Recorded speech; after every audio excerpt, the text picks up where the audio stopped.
Okay, let's do this. So you knew it was coming, the animal episode. I talked about it last week, how I've been preoccupied with the morality or lack thereof of eating meat, concerns about animal welfare, etc. And I probably should have scripted this, but I've been wanting to do this for a couple of weeks now, and I figured let's just do it, you know? So it's just me and my iPad full of notes here, and I'm just looking at my notes. Just little thoughts that I trapped down on, I almost said on paper, but on my iPad screen here. We are monsters. Baboon head torture. Hieronymus Bosch nightmare. Skinned alive. Eyes blinking. Oh my god. I'm just thinking about if someone stumbled upon my notes. And don't worry, I haven't lost what's left of my mind. I'll explain these notes in a bit. And before I go any further, let me briefly stop to talk about drugs for a minute. So I noticed something kind of interesting. So I mentioned how I've been on amitriptyline for my migraines, still on fluoxetine too. So wow, man, I am all loaded up in the antidepressant category there. Got my tricyclic antidepressant, my SSRI. And I'd be lying to say if it was just for headaches. There's some history of depression there too. Let's not kid around. And intellectual honesty, always important on this show. And I noticed the only real negative side effects I've noticed with amitriptyline are a little drowsiness and some kind of bad dry mouth. And I thought about my old friend yohimbine, the derivative of yohimbe, that kind of like a natural plant supplement that people take that helps a lot of, people who work out a lot take it. Supposedly it's kind of a stimulant, a fat burner, also helps in the boner department. And anyway, I also noticed that it used to cause a lot of like salivation. I'm like, am I crazy or is it really doing this? And I looked it up and yeah, it's a well-known side effect of yohimbine, and I think it can be like a positive side effect, is that it increases your the amount of saliva you produce. And a second ago, did it sound like I said salvation? I meant salivation. Maybe it was a Freudian slip. Is yohimbine my salvation? Maybe, if you're looking for help with a firmer erection or a wetter mouth. This show's already spiraling downward and not even 3 minutes yet. But anyway, being the mad amateur chemist I am, always using my body as my own testing ground, I decided to try taking 5 milligrams of yohimbine while taking amitriptyline, and it actually does provide a lot of relief for the dry mouth.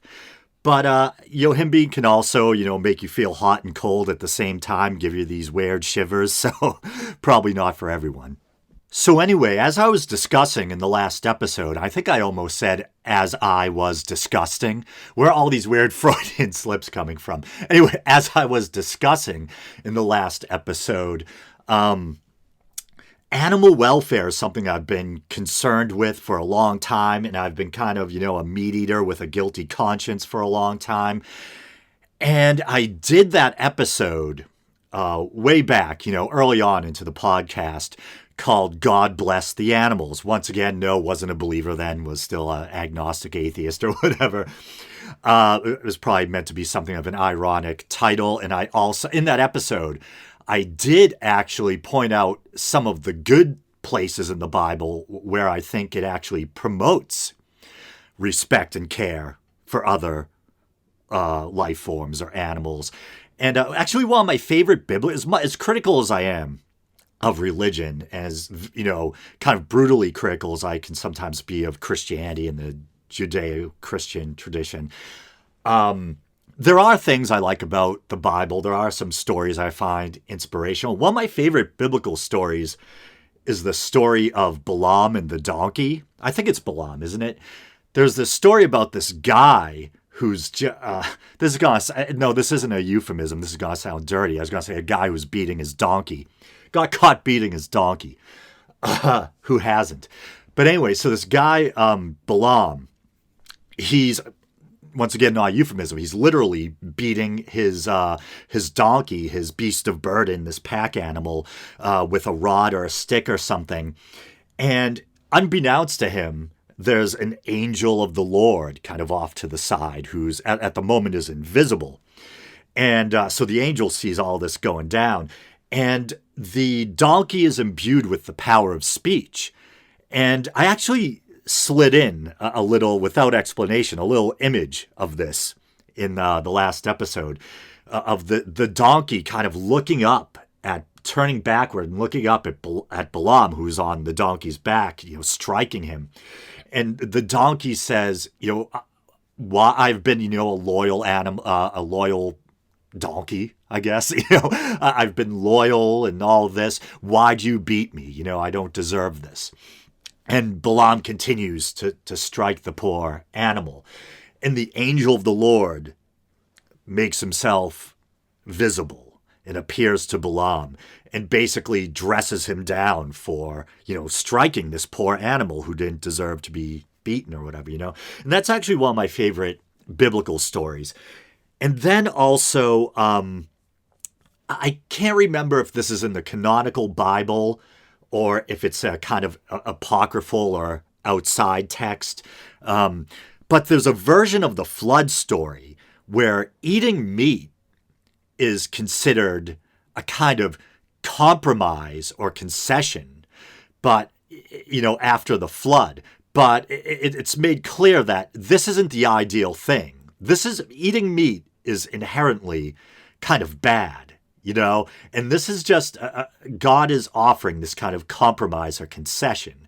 But it's almost like the Bible is noting that eating meat is, it's not ideal. And I actually said that I thought you could read into the flood narrative also that there's a kind of value placed on all animals, because it's not just animals that are, I was almost going to say edible. It's not just animals that are used for meat or, animal husbandry or pack animals. All animals, even the creeping things, are saved or brought aboard the ark, right? So it almost seems like there's a kind of, obviously, non-believer here, I don't take the flood narrative literally, but just reading into the story, it's like there is some kind of reverence for life placed there in the sense that all members of every species, it seems, are preserved, not just the ones that are useful to man. But then also the flip side of the coin, God basically does commit genocide, nearly wipes out the entire human species and every other, and most of the members of every other species via global flood. You know what I mean? So there is that. It is a kind of morally questionable story and all in that in that regard.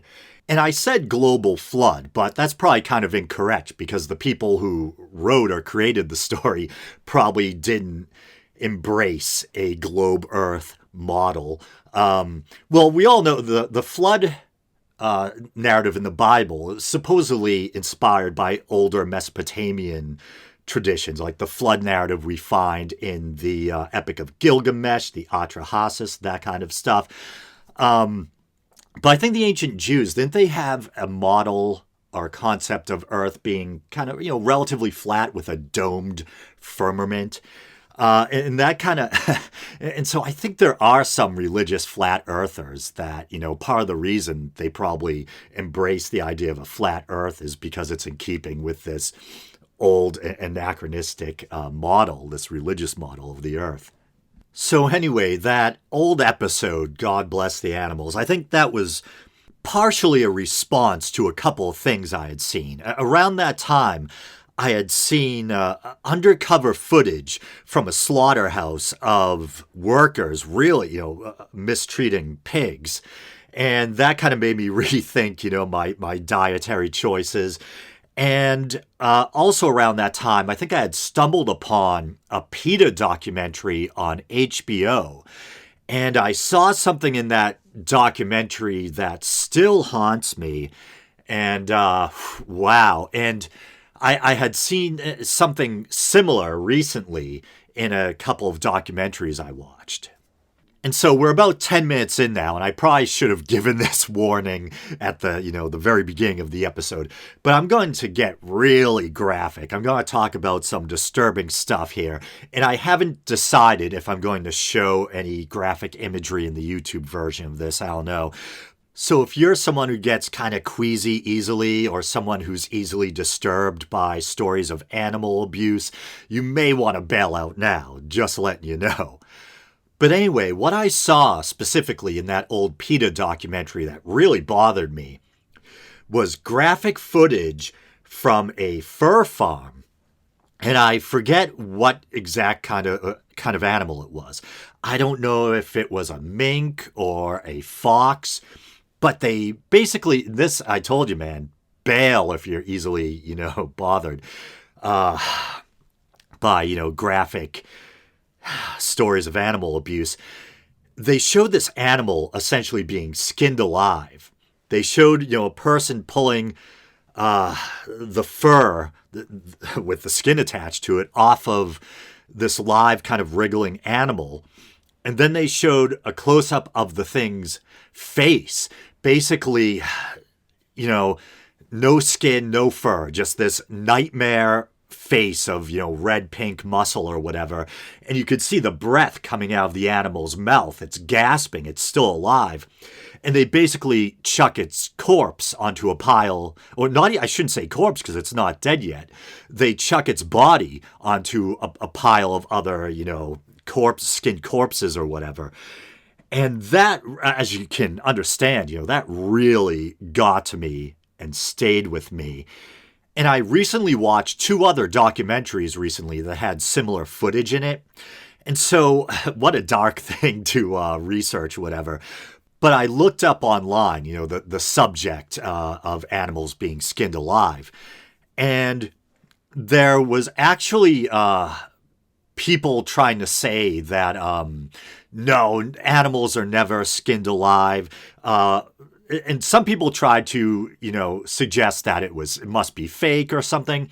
And other people, I think spokespeople for the fur industry were trying to say the footage was real. Because you can look at it and say, I mean, that ain't fake, man. You can tell it's real. And they were trying to suggest that PETA probably paid someone to film an animal being skinned alive and blame it on the fur trade. You know what I mean? And I should stop to say that I have my own issues with PETA. I agree with their core kind of mission statement or goal of trying to protect animals and trying to prevent or end animal cruelty, But it seems to me that sometimes they can be a little too gung-ho or overzealous when it comes to euthanizing animals. And I think that's not just coming from, right-wing detractors of theirs, some kind of negative spin or whatever. I think I've also seen stories critical of PETA coming from the left. I think it was a story I saw on the Huffington Post, maybe only about a year ago or so, that really bothered me because I have a pet chihuahua. And there was this story about one of their volunteers or workers or whatever going out to this poor community. I think it was a trailer park where there was a poor immigrant family, probably Hispanic or something like that, and they had a pet chihuahua. And this young woman working for PETA, supposedly befriended the family, played with the dog, all this. She had visited them a couple of times and got to earn their trust. And one day when the family was out and the chihuahua was hanging out on the front porch or something like that, she came, got the dog, and brought it to one of PETA's euthanasia sites or whatever and put the dog down. And I guess this isn't an isolated case. If you go online and research PETA and euthanasia, you can find lots of disturbing stories about animals unnecessarily being put down. And I understand that part of the problem is that there's so many unwanted animals in the world, so many strays, etc., and there's not enough room for all of them in shelters that, people will use that to try to justify putting animals down, these animals where there's no place to house them or whatever. But obviously this wasn't a stray, this was someone's pet. And actually, let me Google something. And this is interesting. One of the top results was from Snopes. Is PETA stealing and killing pets? Rumor holds that PETA workers are abducting family pets and euthanizing them. And like I was saying, this wasn't just some weird, rumor from a Reddit page or something. I had read a specific story about, a specific family having their pet stolen and euthanized on the Huffington Post. And this says mixture. So they're not saying it's false, they're saying it's mixture. What's true? PETA associates have been involved in some incidents involving the alleged theft and or euthanization of family pets. What's false? PETA workers do not routinely lure pets away from families for the sole purpose of euthanizing the animals. And once again, this is unscripted, and I'm just kind of riffing here, but I almost wonder if it's something like maybe you have these young, impressionable people who are working for PETA, and maybe PETA encourages them to find animals that meet the requirements for, needing to be euthanized, unwanted strays or whatever. And these overzealous people, and in some, isolated cases, end up, as horrific as it is, taking family pets, luring family pets away and euthanizing them. I don't know. I don't know if, what's going on behind the scenes there, but it's obviously really disturbing. And there's probably few things that could bring me to violence, but if someone came and, lured my pet away or stole my pet and had it euthanized, I would be opening up a king-size can of whoop-ass. Abso-freaking-lutely. Like most decent people, I consider my dog to be, or my dogs, in the past, to be members of the family. And when you lose a dog, it's like having your heart ripped out. So if someone intentionally took my dog and put her down, forget about it, man. It'd be John Wick time up in here. But anyway, but my point was, I was going to say, in fairness to PETA, even though I have my issues with them, it seems kind of far-fetched that they would pay someone to, skin an animal alive. And I don't want to say that I know for certain either way.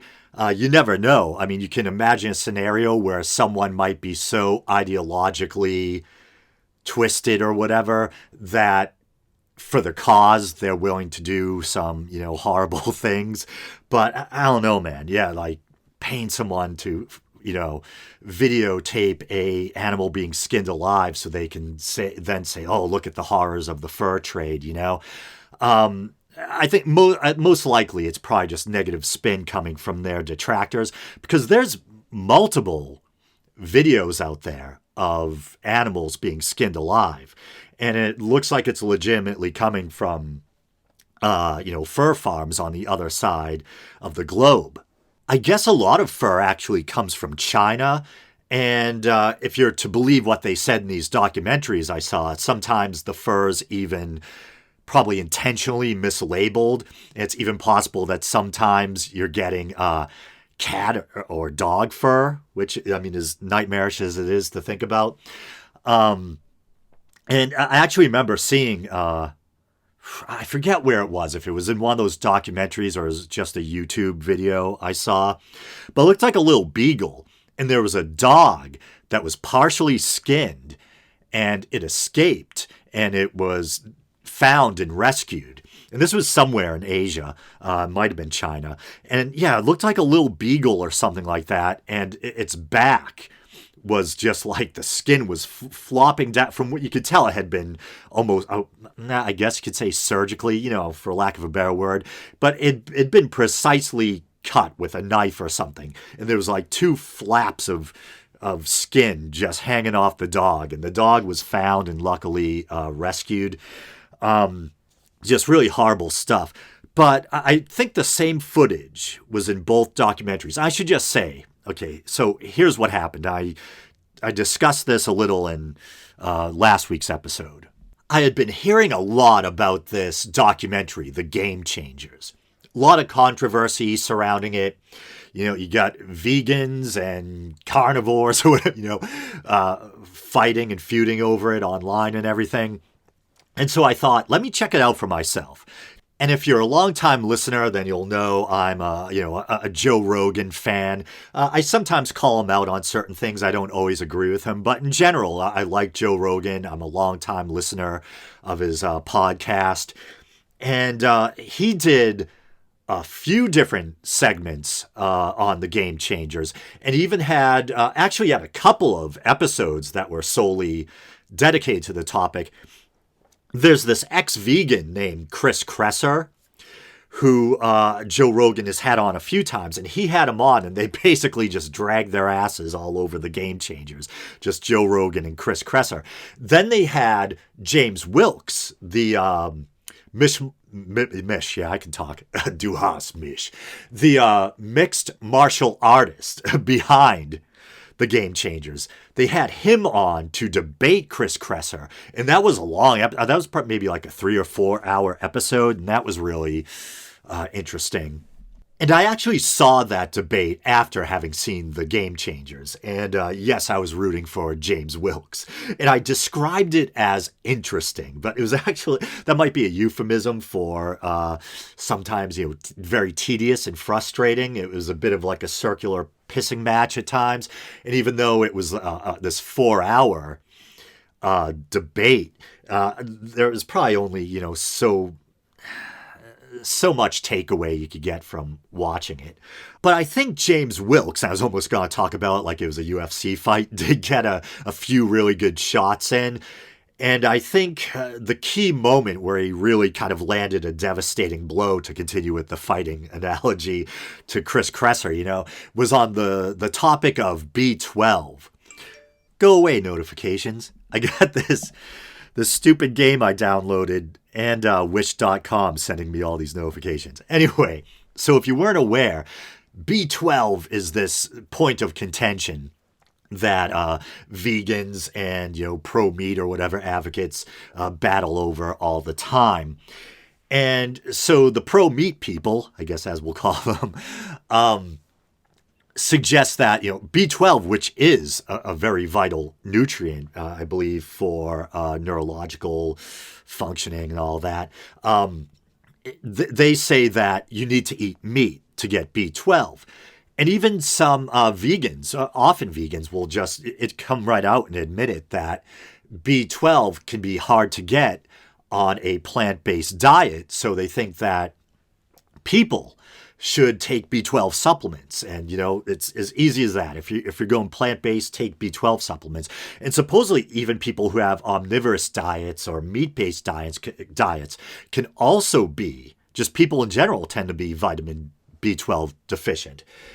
And there was actually a story in the news recently that, made headlines, that scientists discovered a plant that has B12 in it. I believe it's called duckweed.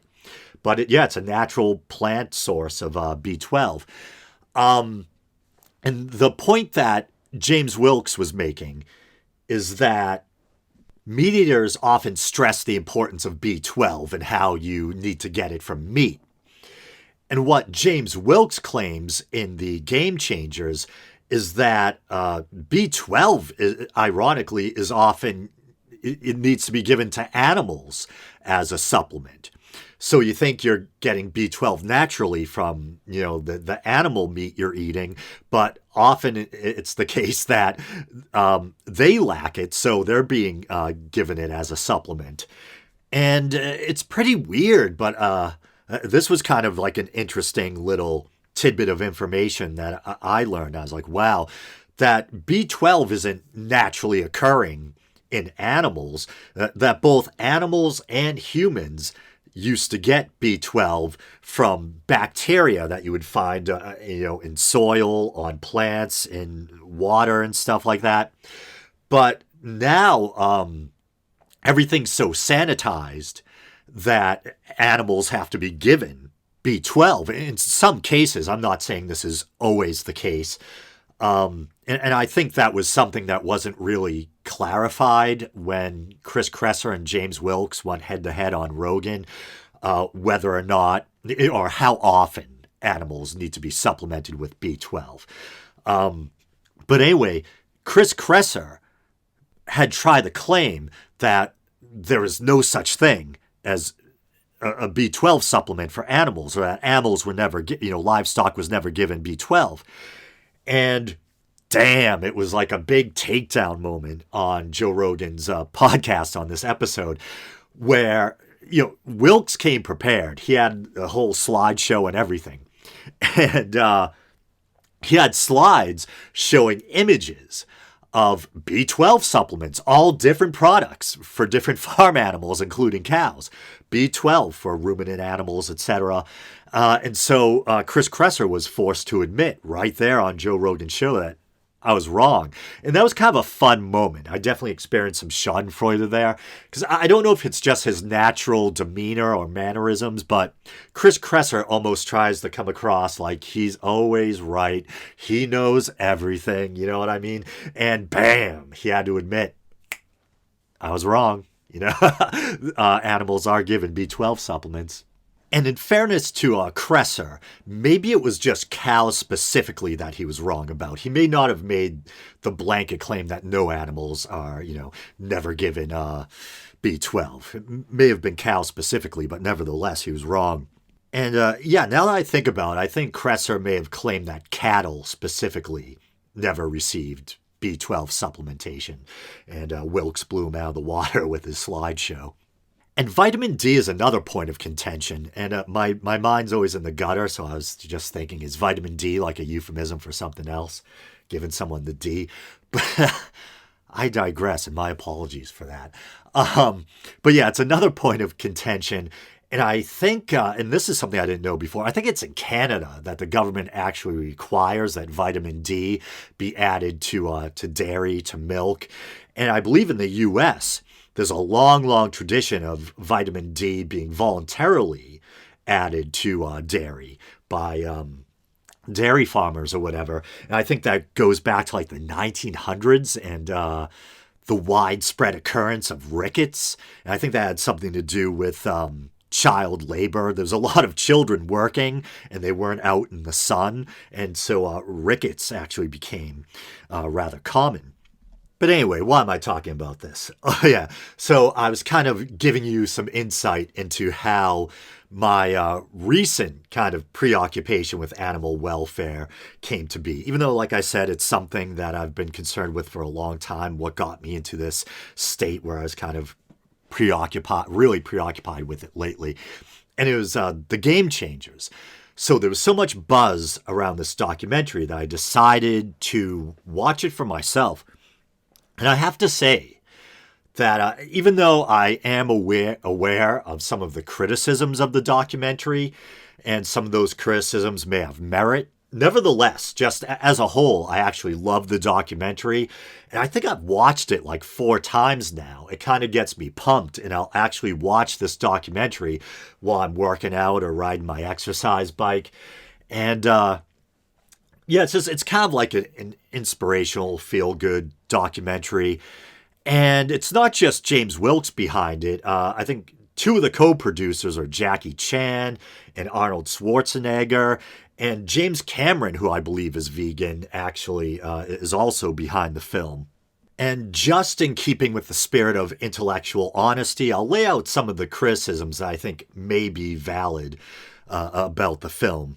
There's one particular scene that got people really talking, and it's kind of this comical scene, but also a very kind of eye-opening scene if what it suggests is accurate, But it has 3 young athletes, all eat different meals, and then they're wearing this contraption that I guess, you would be outfitted with if you went to see a urologist or whatever, that tests the quality of your erections.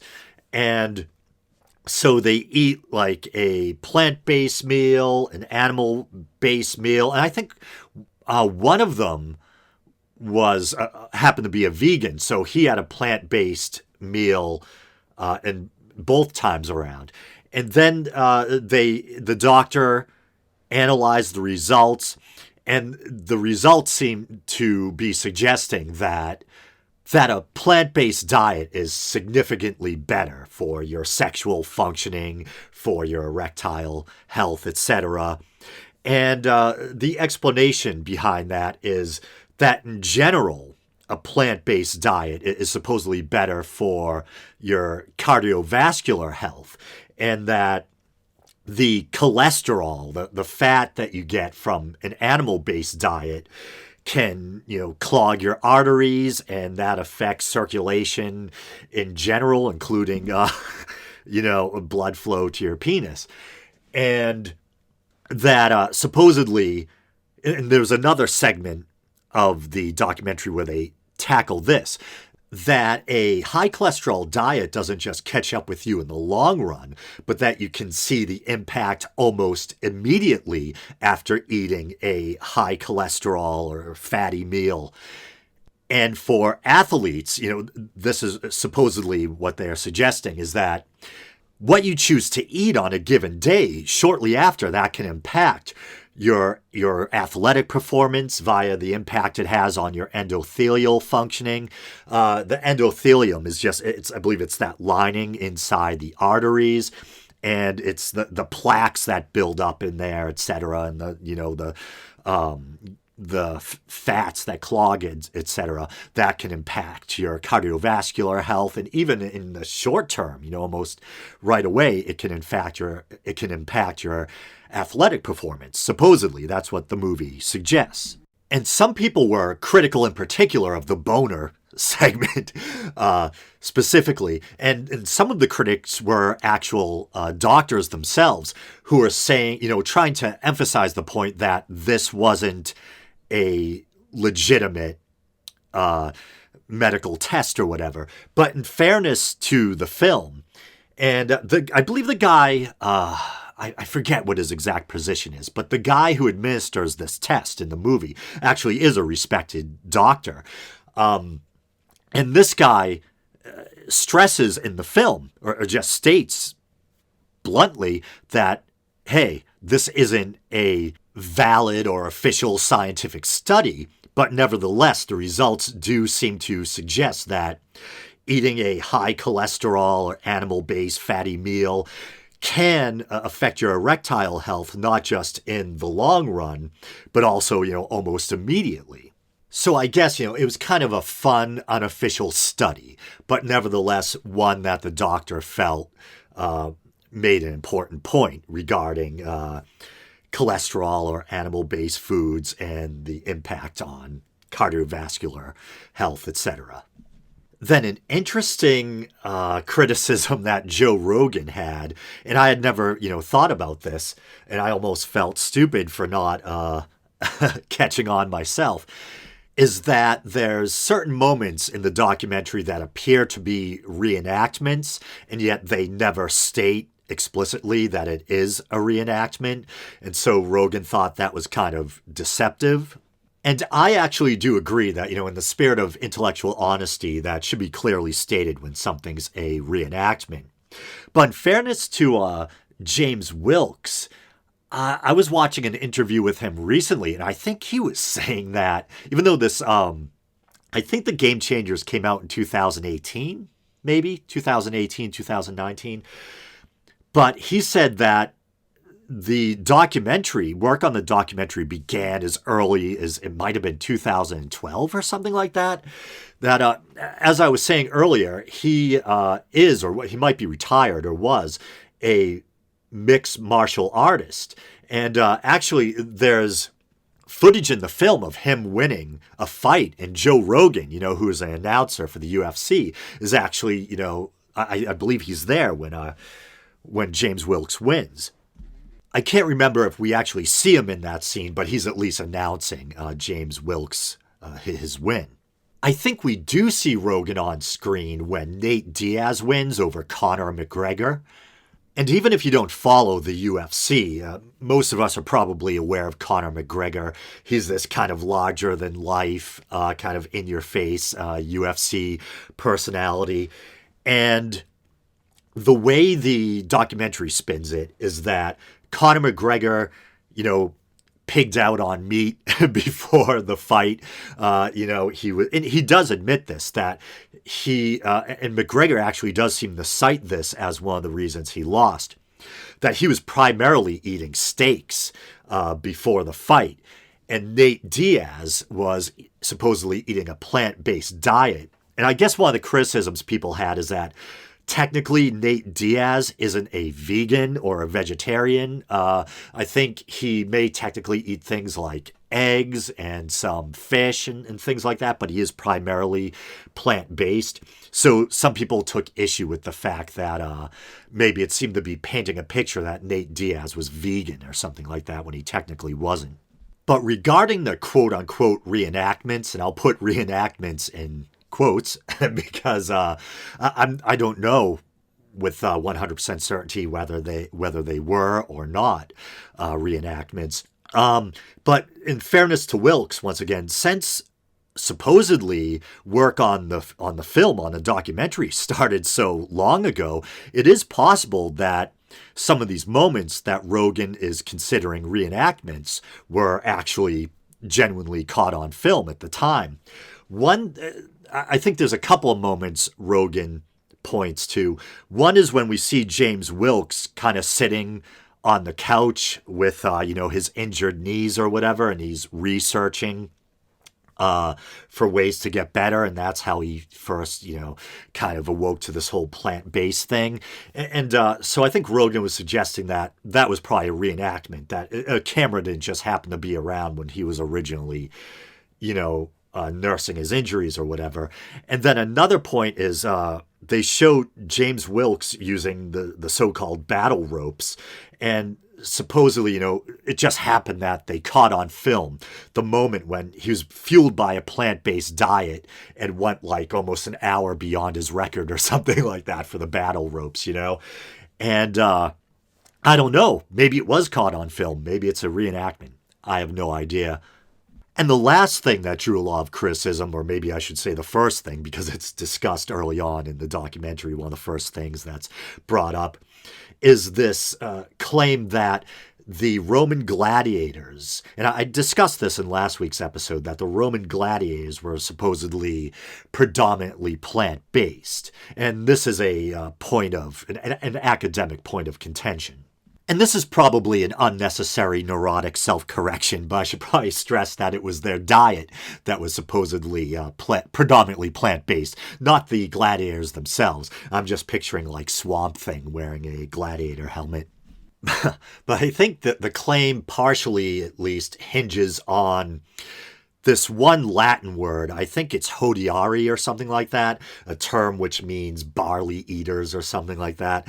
I think the like German-sounding guy, the scientist in the movie, says barley munchers, but for some reason I don't like the word munchers. Anyway, as someone who has an interest in ancient history, I'm actually kind of really fascinated by that topic, and at some point down the road, I might actually do a little documentary episode that tries to really dig in and find out whether this claim that they were predominantly plant-based is accurate or not. But I think the defense that James Wilkes kind of offers is that that's kind of neither here nor there, that he's not saying with one way or another whether this is true. This was just kind of the starting point, that this was kind of the catalyst that got him researching what a plant-based diet could do for athletes. But whether that's a fitting defense or not, I'll let you decide. But yeah, so seeing the Game Changers is what, led me to kind of research veganism more. I started watching some vegan YouTube content creators, their videos. And I'd heard this documentary called Dominion referenced a number of times. And there was this little voice in the back of my head saying, you probably shouldn't watch this. It's probably going to really disturb you. It's like when you, back in the day, used to look at something on rotten.com and then, you'd be sent into this kind of depressed slump for days. But of course, I didn't heed my own advice. I ended up watching it. And I watched a similar documentary called Earthlings. And I have this kind of hazy memory of maybe a few years back when I was constantly like binging on atheist versus theist debates. Um, I remember seeing a debate. I think it wasn't necessarily on religion or atheism, but I think it was this debate where there were multiple opponents on either side, you know? Victor Stenger might have been one of them. And there was another guy who, I'm trying to think if he was from Australia. I don't remember. He was like maybe a middle-aged dude, kind of like portly with a mustache. But he was a nice guy who had a love for animals, you know? And he was talking about this kind of like idea of Earthlings or the film Earthlings, you know? I don't remember much. I just remember hearing the name of that documentary a long time ago, and this idea of considering all of us on planet Earth, all the different species, as fellow Earthlings, you know? And so I watched Dominion and Earthlings, and I think both of them are actually narrated by Joaquin Phoenix, who, as I mentioned in the last episode, is actually a vegan.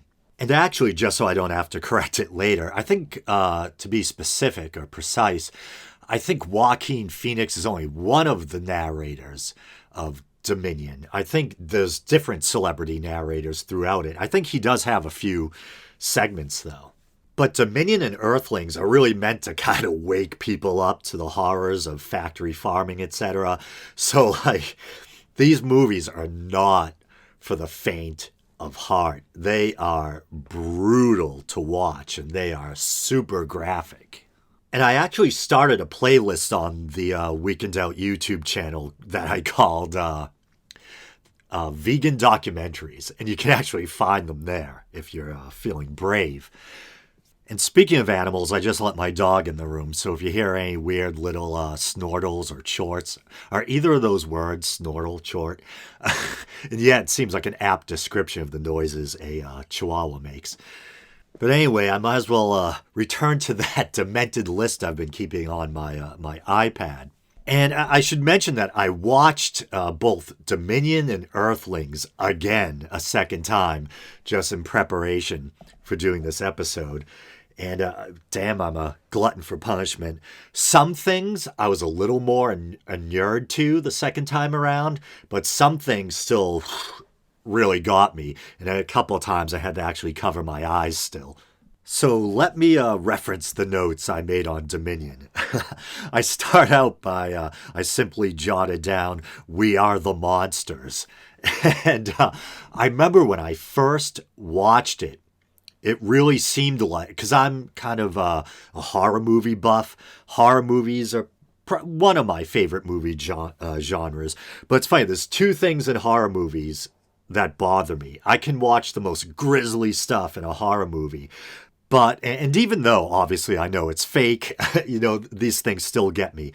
If an animal's, harmed in a movie, it seems like, for some reason, the dog or, the cat always gets it. That's how you know the monster or the psycho's near, because you hear the dog howl in pain or something, If an animal's hurt in a movie, and also scenes that depict sexual assault. I remember there was this big wave of horror remakes, some years back. There was like a remake of I Spit on Your Grave, Last House on the Left, Straw Dogs. And all those movies had these kind of like graphic sexual assault scenes. And whenever I'm watching a movie and there's something like that, like if I'm watching at home, I'll have to like pause it. And I'm like, man, do I want to continue watching this damn movie? And for some reason, animals getting harmed in scenes like that really have a negative effect on me. But either than that, I can watch people get chopped up. I can watch all sorts of grisly stuff. But watching Dominion and Earthlings, it was like watching a real life horror movie. Seeing how horrifically these animals were treated by humans, and in some cases, just how sadistic the people were, how absolutely indifferent they seemed to the suffering of these animals, and how they even seemed to take glee in inflicting that suffering. And in fairness, and I thought a lot about this. I imagine that line of work probably takes its toll on you mentally and emotionally. There may be some people who are kind of like rotten apples who are the perfect fit for that work to begin with. And then there might be people who aren't necessarily bad people to start off, but working a job that requires you to kill, butcher other living beings every day, or to send living beings to their death, that probably, maybe hardens you or kind of warps you to some degree or desensitizes you in some fashion. But yeah, one thing I found especially kind of haunting or eerie is that animals seem to really be able to sense when, they're on their way to the chopping block. Maybe it's, I don't know what, the smell of the blood, the screams of the other animals. So it might not even be like a sixth sense type of thing. I think we don't give animals enough credit. I mean, we are animals. We're technically primates. We're a member of the great ape family. And other animals, especially our fellow mammals, for the most part have, anatomically the same equipment we do, the nervous system and everything. And I think because of our mastery of language and abstract thought, our ability to, build things, etc., we assume that, well, I don't mean me or you. I mean just the kind of royal we that people in general, I think, tend to not give animals enough credit regarding how aware and sentient they are. And so I think, an animal that's seeing other animals getting butchered before its eyes, that can smell the blood of other animals, hear, the blood-curdling screams of members of its own species as they're butchered, it makes sense that they'd be fearful or apprehensive, and that's to their credit. They're not dumb. And it reminds me, as a kind of like palate cleanser, after I watched those documentaries for the second time, I watched some videos from the dodo, these kind of feel-good, positive animal stories. And I was watching one particular video where it was showing this cow that a family had kind of rescued and taken in. And I couldn't believe how smart this cow was. I mean, the family had a kind of like a French door to the back of their house with one of those long kind of handles. And the cow just like nonchalantly lifted up the handle with its nose and walked right in the house, And we know that pigs are at least as smart as dogs. And anyone who's owned a dog, I mean, how, yeah, they can be goofy sometimes, but you also know how tuned in they can be to things, how aware they are, how emotional they can be. And, wow. But yeah, so the animals know their time is up and they don't want to go forward.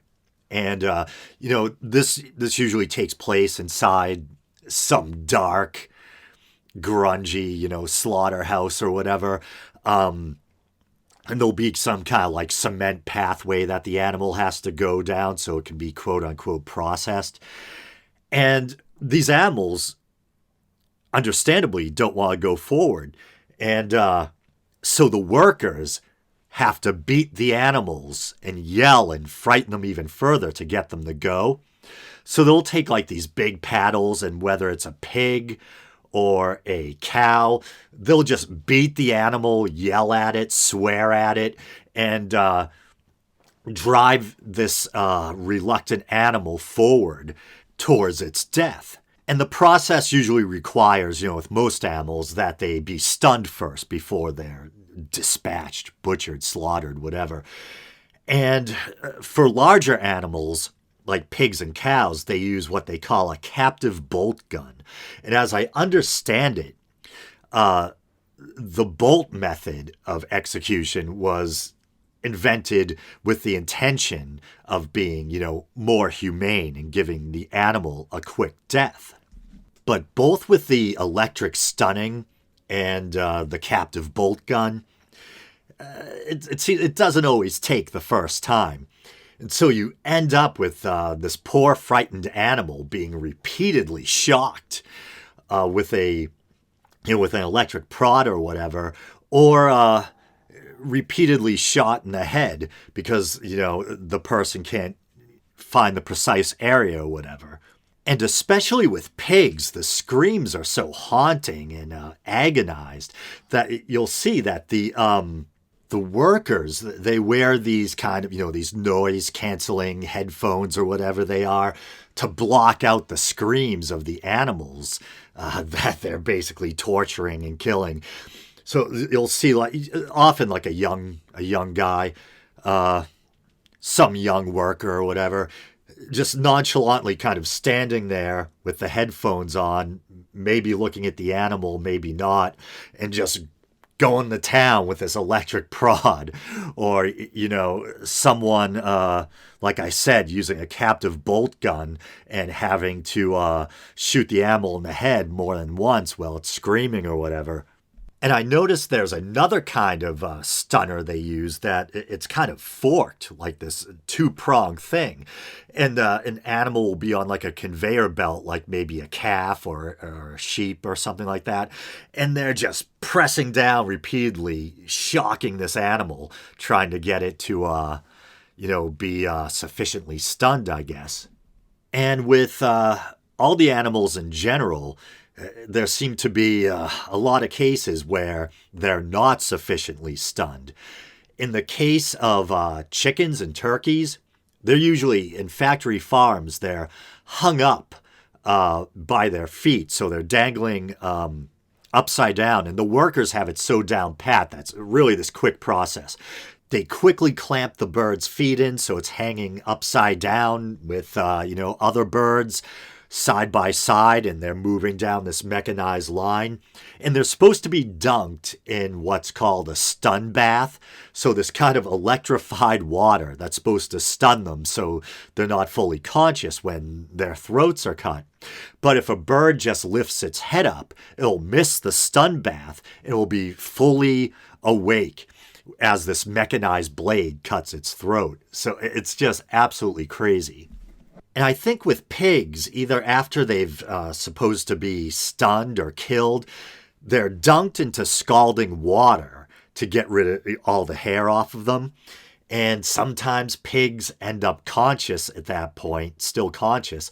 And you'll have a pig that, after being tortured, struck with a bolt or electrocuted with a prod, its life ends with it being drowned in scalding water. And cows too, sometimes they're fully conscious at the end, not having been sufficiently stunned. So their throats are slit. Well, I'm sorry again, man. I told you guys this is going to be graphic. So you'll have, a giant cow hanging upside down, throat slit, thrashing around on a hook or whatever, or thrashing around in its own blood on a floor. And I remember this one part that was especially disturbing. It was showing a cow being killed in what was supposed to be a kosher facility, the cow being killed according to kosher dietary laws. And I remember that the scene kind of conflicted with what I would expect to be kosher conditions. It was just, another gross, industrial, gritty, grimy looking factory farm environment. And for some reason, kosher, brings to mind images of maybe like old school Orthodox Jews performing some kind of ritual in like a clean environment or something. I don't know. You know what I mean? But no, it's just some dudes in hard hats and plastic covering their white butcher jackets or whatever. And it was really weird. It almost reminded me of like a Silent Hill version of The Big Wheel on The Price is Right or something. There was just this big metal industrial wheel contraption. And for some reason, it's spinning this big... it might have been a steer. A big male, I almost said male cow. Cows are female, but this big steer or whatever, it's like tumbling it around almost like it was in like a clothes dryer or something. And I'm sure that must add to the animal's unease or distress or fear or disorientation, And eventually, the wheel stops moving and the animal is upside down with its neck and head hanging out. And they basically, it's nasty. I mean, it's so brutal. They basically just cut and rip the thing's throat out. And yet it's still alive. And the thing is dumped out of the wheel onto this floor, thrashing around in its final moments in in a pool of its own blood with its throat hanging out. And I think Joaquin Phoenix, who is narrating it, is making the point that if this is meant to be kosher or whatever, this was neither a clean nor merciful death. And the thought occurred to me a few times that just by their nature, animals like cows and pigs, they're such large animals with such, large neck. Well, a pig almost looks like it doesn't have a neck, but you know what I mean. That we've been killing these things throughout history. And prior to the captive bolt gun, the most quote unquote humane way there probably was to kill one was by slitting its throat, which is probably what traditionally has been done. And not really humane. The poor animal ends up having to bleed out. It's such a massive animal. It's not like a chicken where you lop its head off or whatever. Um, and then, eventually came along the captive bolt gun. I guess the intention behind it was kind of nice. You're still basically killing the animal, but they're trying to kill it in a more humane way. But like I said, even with the captive bolt gun, it often takes more than one attempt. But yeah, I remember thinking when I was first watching Dominion that, we are the monsters. We are the ogres, the things that go bump in the night to these other creatures, these other animals. And unlike a horror movie, it's not fake, it's the real deal. These things basically get tortured and butchered, these other living beings, by members of our species who are rough handling them, swearing at them, tossing them around, kicking them, beating them, and sometimes even laughing at their fear and suffering. It was really hard to watch. I don't know what happened, but for some reason, they showed this one clip where, for some reason, there's this giant pig outside of the factory farm, outside of the building. And I don't know why they took it outside or how it got outside, but there are these workers standing around and they're like dropping a cinder block on this prone pig's head. It's just lying on its side, and they're basically laughing and joking. And there's really callous stuff I've seen in the past too, like twirling piglets around, smashing them against the ground. Piglets that I don't know why, either for the fun of it or because they think they're pigs that aren't gonna make it or aren't healthy enough. People sitting on turkeys, basically using a living animal as a seat while they're doing their work or whatever.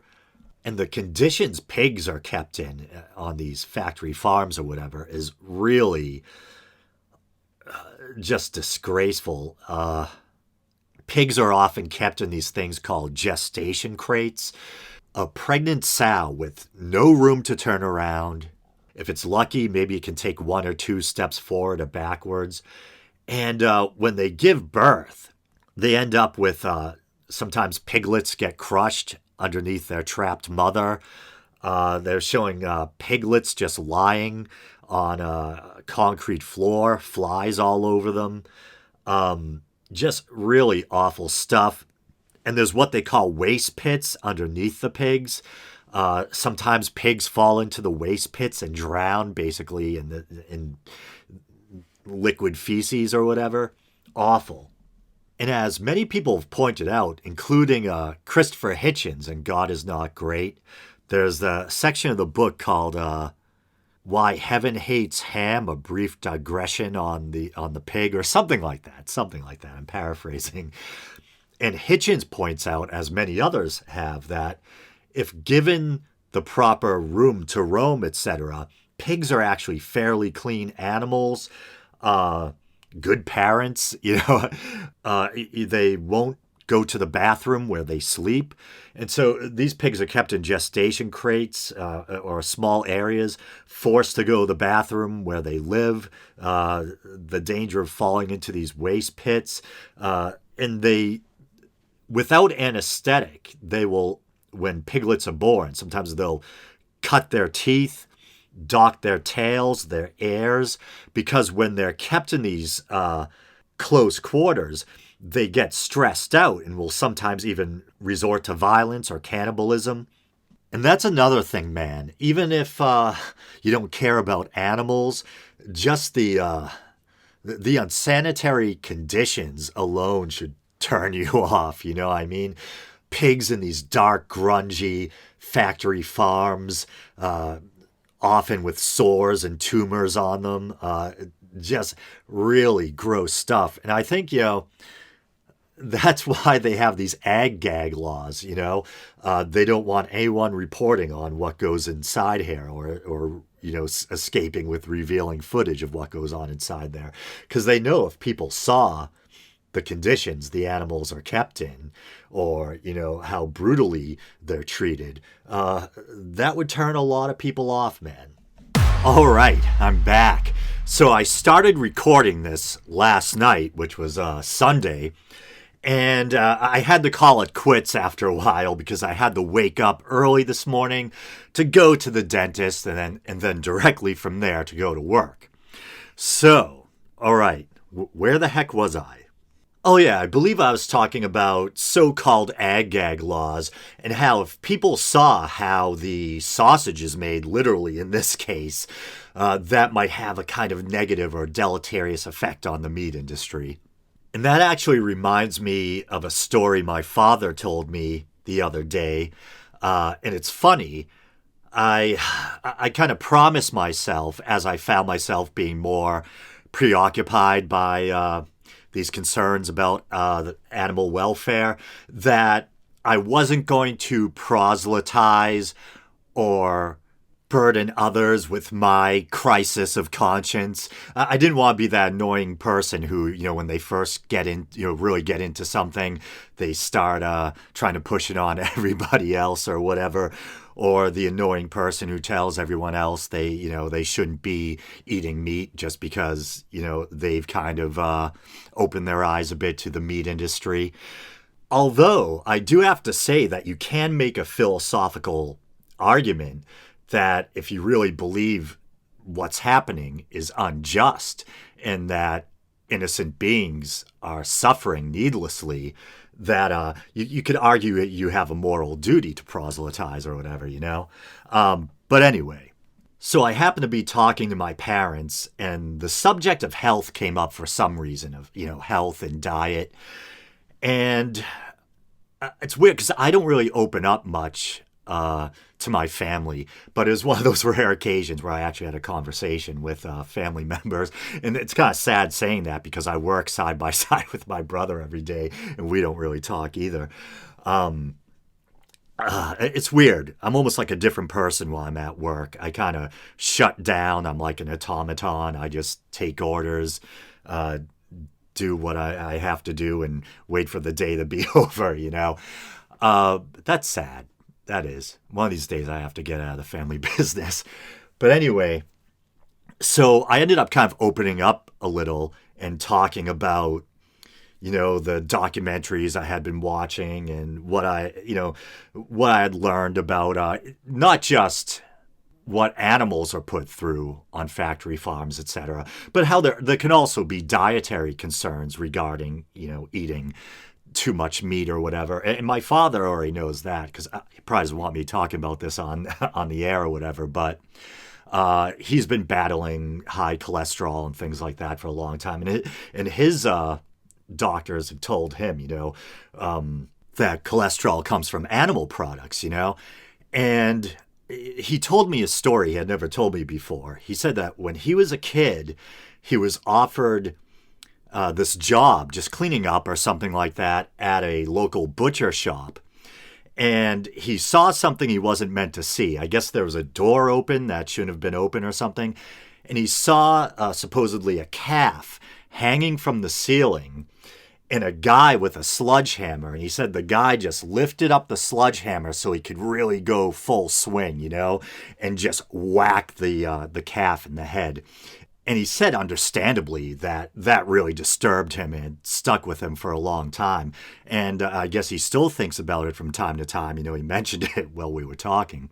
And man, I apologize again that this is such a gruesome episode. And it might sound like I'm just rattling off a laundry list of horrors. But once again, this is unscripted. And it's kind of a process. I'm just trying to move through all the notes I made of things that really affected me while watching these documentaries. And then hopefully I'll finish by, just kind of encapsulating my philosophy and my take on all of it. Oh, yeah. So I believe I read a couple of these strange notes at the top of the show. Baboon head torture, Hieronymus Bosch nightmare. Okay, so I know that sounds batshit crazy, but here's what was going through my mind. I may have mentioned Hieronymus Bosch. I think it's supposed to be pronounced Boss, but no one pronounces it that way. I think everyone says Hieronymus Bosch. I may have mentioned him on the show. He's one of my favorite painters. He's a medieval Dutch painter, probably most well known for his Garden of Earthly Delights triptych. And he's known for his really strange and lurid imagery, kind of like hellscapes and things like that.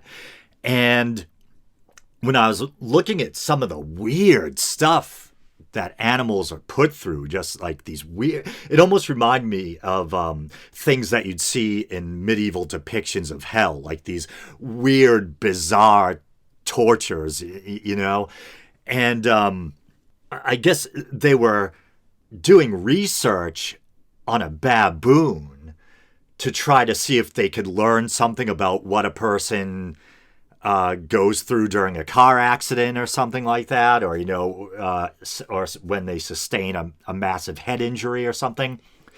So the baboon is lying on a table strapped down, and its head is in some kind of weird metal contraption, so it almost looks like its head is in a weird helmet or something. And every once in a while, really powerful, with a lot of force or motion, you'd hear this gigantic mechanical sound, and it would just rack the baboon's head to the side violently and then move back into place. And it would happen again. You'd hear the big mechanized sound, and bam, it would rack the baboon's head. And as someone who, I think at least in part, the headaches that I probably talk about too often on the show, I think at least in part, those are the result of a couple of bad car accidents I was in when I was in my late teens, early 20s. Just really quickly, I'll try to be as concise as possible. The first one happened when I was working with a friend and we went to get lunch. He was driving and he just sped through an intersection and a car T-boned us and hit the passenger side. I was the passenger, and my head went off the side window, off the front windshield. And, you have it's very common. People have a big adrenaline rush when they're in an accident and they don't even realize that anything's wrong. And so I didn't, when the first responders or whatever offered me medical assistance, I'm like, no, I'm all right, And it wasn't until after that I started to feel I think I was at the local mall walking around with friends. I just felt off, I felt really strange and foggy. And shortly after that, I was driving to where my father's office used to be in Somerville, Mass. I was on the highway, and it was a rainy day, bumper-to-bumper traffic, and a young guy in a big white van was speeding, and he couldn't stop in time, and he just slammed into the bumper traffic and caused a pileup. And I was in that line of cars. And my car actually, it was a little Dodge Shadow. I got pushed off the highway down into a ditch, and my car was stopped by a tree. And the back of the car was it's basically crumpled like an accordion. And airbag went off in my face and everything. And basically the next day I had to use my hands and use the strength in my arms to lift my head off the pillow in the morning. That's how stiff and sore and just messed up my head and neck were. And I actually read about how, because I always wonder, I'm like, some people try to tell me these migraines are hereditary. Once in a while, I would have the odd migraine on a rainy day or something, but I did not have daily headaches. And I read that, it sucks, but people who are prone to headaches, migraines, reoccurring headaches, things like that, and then sustain head trauma, it's not uncommon for the headaches to then become chronic, even daily. So my guess is it's probably something like that. It's probably partly hereditary, partly a result of head and neck trauma. But I bring this up because I could really empathize with that baboon, and I felt like, why would someone? And I know, obviously, they weren't just torturing this animal for the hell of it. They thought they could learn something to help mankind or whatever, to better treat humans who sustain such injuries. But still, just thinking about that poor creature and what they were doing to it, you know what I mean? And if we're going to get, ghoulish and gruesome, let's go all in. Why stop now? And this reminds me of something I saw on an old documentary that really bothered me. It may have been, I think it was on just cable TV back in the day, like on the History Channel or Discovery or something. And they were talking about this pioneering doctor who was experimenting on monkeys to try to see if he could successfully transplant a head. And so he basically, severed a monkey's head and moved it onto the body of another monkey and, attached all the arteries and whatnot.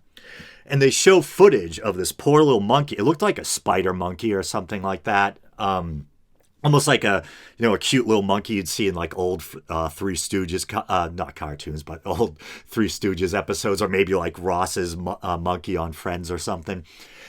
And they show the monkey and it's looking around, and it looks like blood is coming out of its nose. And I think it survived for a little bit, but it died soon after. And as someone who loves animals, I've always had an issue with animal testing, especially for unnecessary things, shit like cosmetics and, pouring chemicals into rabbits' eyes and stuff like that. That's horrible. That's, completely unnecessary. And even though I don't like it, I could maybe see the moral argument that if you could potentially save human lives by experimenting on animals, yes, someone could probably make that moral argument. But once again, as an animal lover, I hate thinking about or seeing what those animals are put through. And I want to believe it, but I don't know if it's necessarily true or not. But in one of those documentaries I watched, I think it might have been Earthlings, and he may have said it shortly after that horrific thing with the baboon. But Joaquin Phoenix, who is narrating, I think he gives some statistics, and he says if you look at the big picture, like supposedly animal experimentation hasn't really paid off. And in his words, paraphrasing, he says something like, all we've learned is how much mankind can debase itself by sinking to these lows and putting these other living creatures through this kind of crap, And I really would like to believe that animal testing doesn't achieve anything and we should just completely put an end to it, But it's probably not as simple, not as black and white as that. And I actually, I Googled, has animal testing saved lives? And there's all sorts of articles about research that has supposedly benefited mankind, animal experimentation that's paid off or whatever. But even, if that's so, I don't think, collectively that means our conscience is clean. We still have to face or deal with the fact that these supposed breakthroughs were achieved by going Mengele on other living beings that also have a right to live, So it really is quite, the moral conundrum, and I don't know what the answer is. I imagine most people would probably say, humans first. Hey, if it helps humans, screw what? Too bad. But I can't shake the fact that they're living beings too, and they deserve better. I don't know, man. I don't know. But it reminds me of how the documentary Earthlings ends. And I have to, oh, why do I do this to myself? But this is probably one of those things that I shouldn't admit, but I will.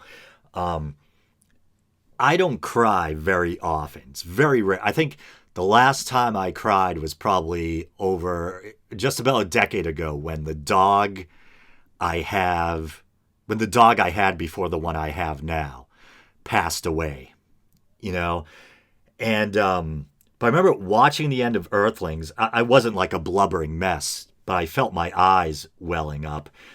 And even though I'm a non-believer, I don't, literally believe in karma in some supernatural sense or anything.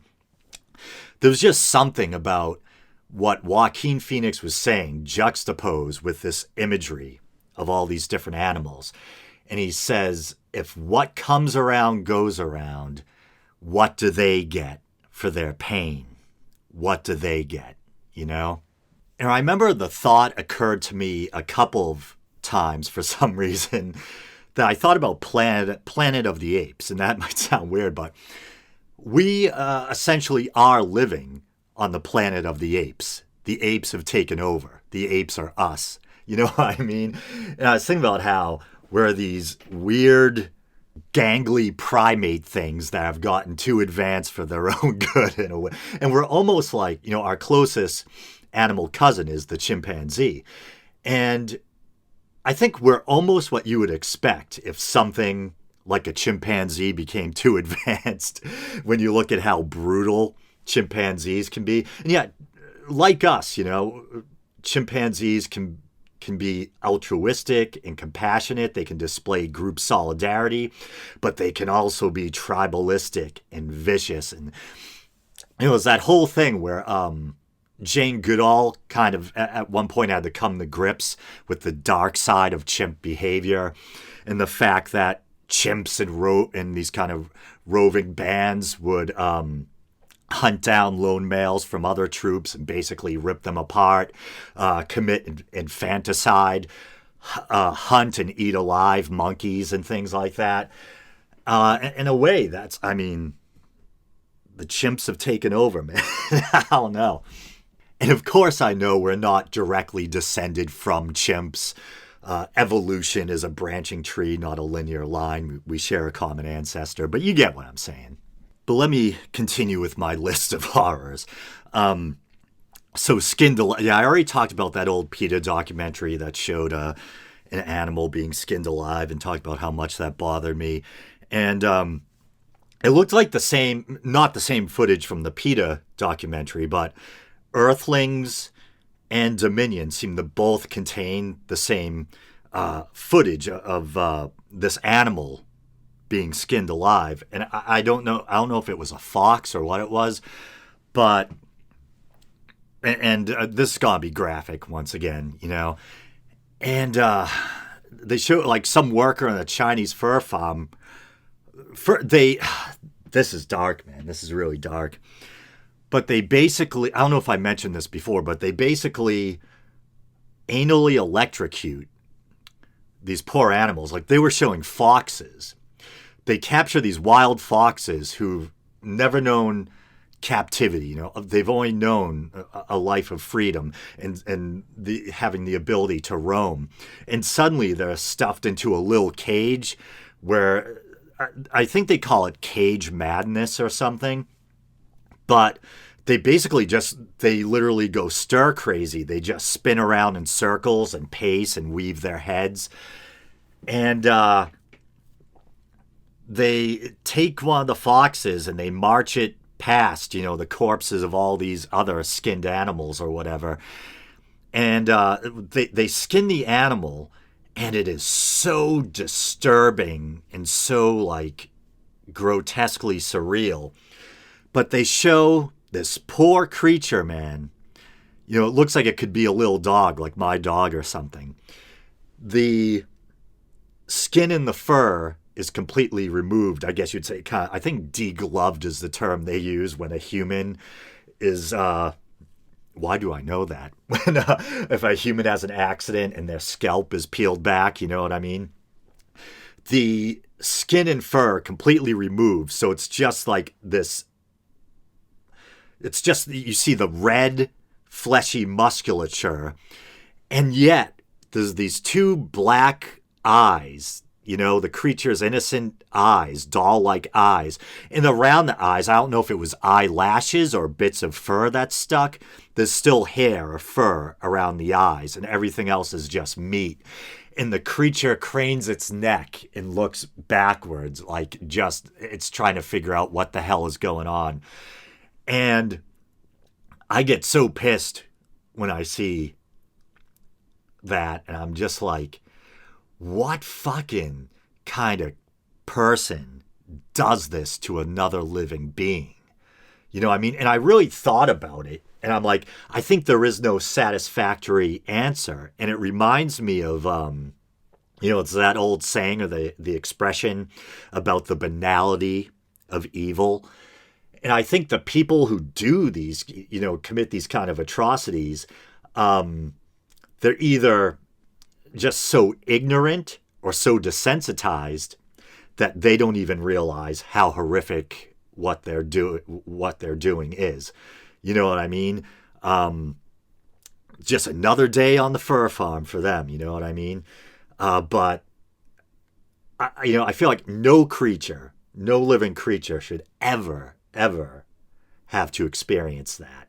That's just the stuff of nightmares, man. And just the image of that animal blinking without, its skin, just evokes so much pathos and anger. It's, I don't even know what to say. It makes me wish I could go back in time and save it, but you can't. You know what I mean? And you might ask, you might be skeptical and say, well, why would an animal be anally electrocuted? That's so weird. Or, why would an animal be skinned alive? And it's funny. There seems to be this kind of spin campaign coming from the fur industry. And like I said earlier, there was some people were trying to spin it that PETA paid someone to videotape an animal being skinned or something so they could, smear the fur industry or something. And obviously, like, the PETA documentary and these documentaries show different animals being skinned, and there's multiple videos of animals being skinned on fur farms out there. And people in the fur trade, if you go online, you'll see all these like search results from people trying to spin things in favor of the fur industry.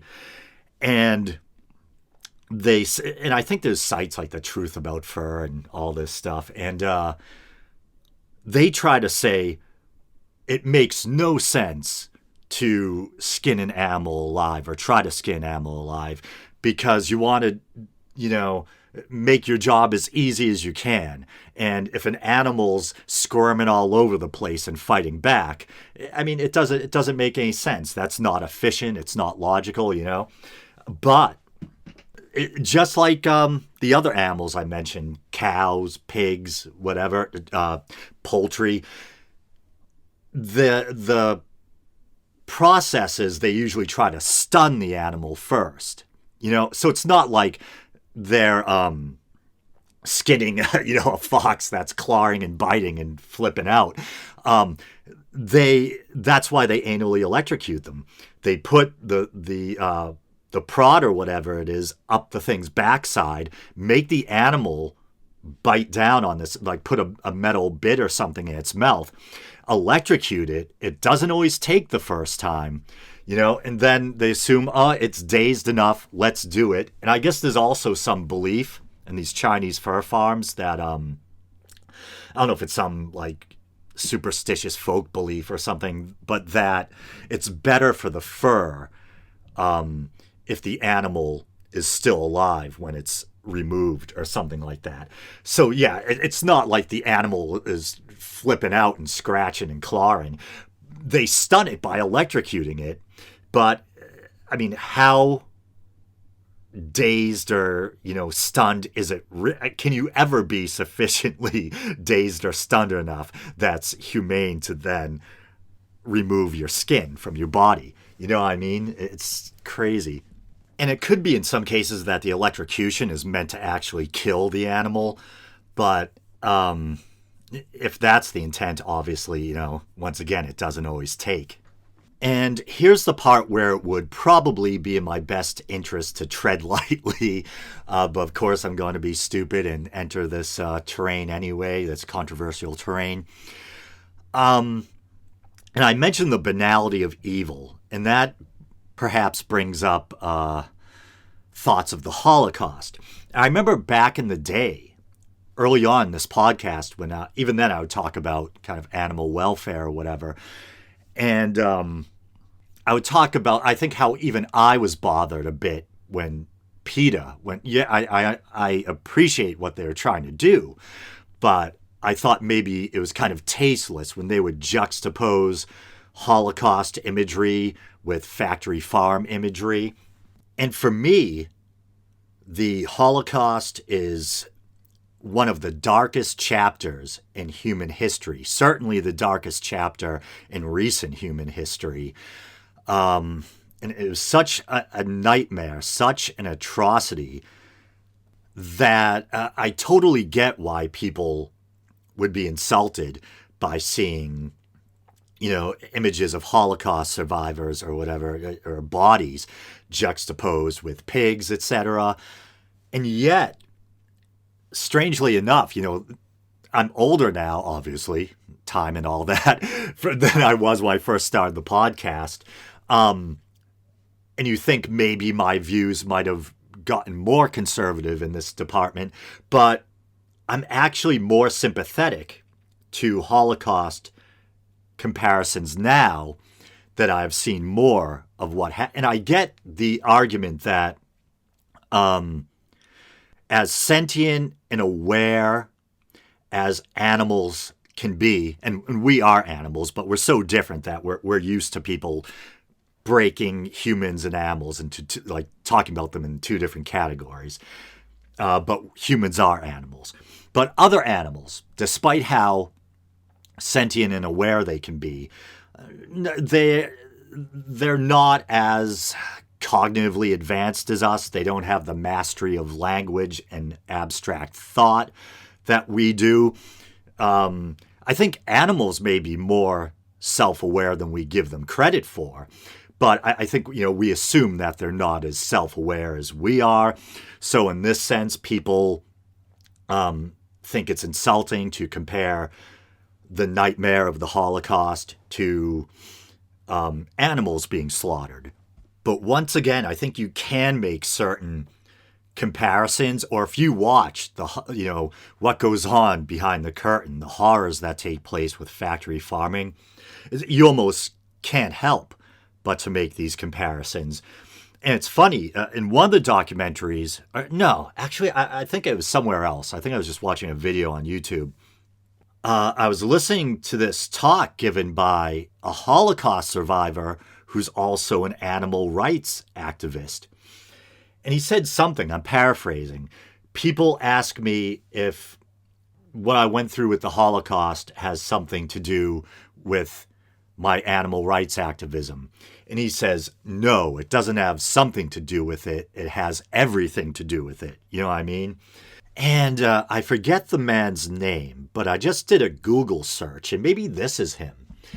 There's a guy named Alex Hershaft, an American animal rights activist, Holocaust survivor, and co-founder and president of the Farm Animals Rights Movement. Dr. Alex Hershaft. I don't know if this is referring to the same guy, but there's a YouTube video here. A Holocaust survivor, now vegan activist. When I first saw the slaughterhouse, I saw all those body parts and it just brought back memories.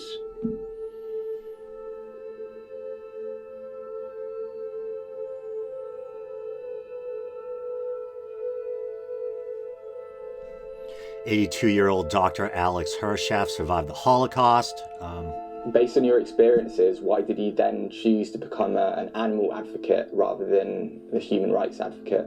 I think that the oppression of animals is the gateway drug to oppressing humans. Whoa, that's heavy. Because when a child is first told that the dog on his sofa is to be loved and cherished, whereas the pig on his plate is to be abused, killed, dismembered, and eaten for food. Yep. That's the first time that we instill the notion in a child's mind that it is okay to discriminate between two living beings that basically look and seem alike, which is the basis of all forms of oppression, is that you're basically telling one living being that he can live and another that he must die. Living beings who look basically the same. Obviously, as time passes. That is really powerful. And I apologize for the poor audio quality there. I didn't plan on playing any videos, so that was just my faithful Blue Yeti microphone catching the external audio from my computer. But let's journey more into the nightmare. So next, calves taken from mother. Yeah, I don't know if I mentioned this earlier on or not, but yeah, back in the day, I remember thinking, yeah, I could probably be a vegetarian. You know, we can still have dairy. Because I'm like, two of my favorite things in the world, ice cream and pizza.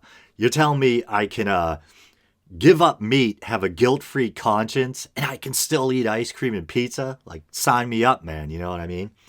But as I was saying, it's all interconnected. As I think I mentioned last week, I mentioned the not-so-cherry subject of maceration. How in general, since animals are usually artificially inseminated, there's not really a big need for male animals. You know, in the case of the egg industry, all they really need is hens that can continue, you know, that lay eggs for them. And they only need a small number of males. So the fluffy, cute little male chicks, most of them get tossed into this nightmare contraption full of whirling blades called a macerator. And the female hens, when they're deemed to not be productive enough anymore, they end up getting slaughtered. And in the case of dairy, basically calves are... and this is one of those things I never really gave much thought to. I think all of us probably have these idyllic visions of where our food and where our dairy products come from. We picture, you know, Bessie the cow moseying along with, you know, the sun on the horizon and wide green fields. And, you know, I mean, and the calf comes up and gets its milk and we still get our milk. But calves are taken away sometimes within hours, sometimes a day or two after being born. Supposedly, I actually was reading yesterday where some farmers were trying to spin it, and I don't know, maybe there's some truth to it, that at least certain, I don't know if they're Holstein cows, but a certain type of cow that's commonly used in the dairy industry, they're claiming that they're not that attached to their babies. that maybe if the babies are even, kept around, they might pay him a visit, like drop in by the stall once a day or something, something like that.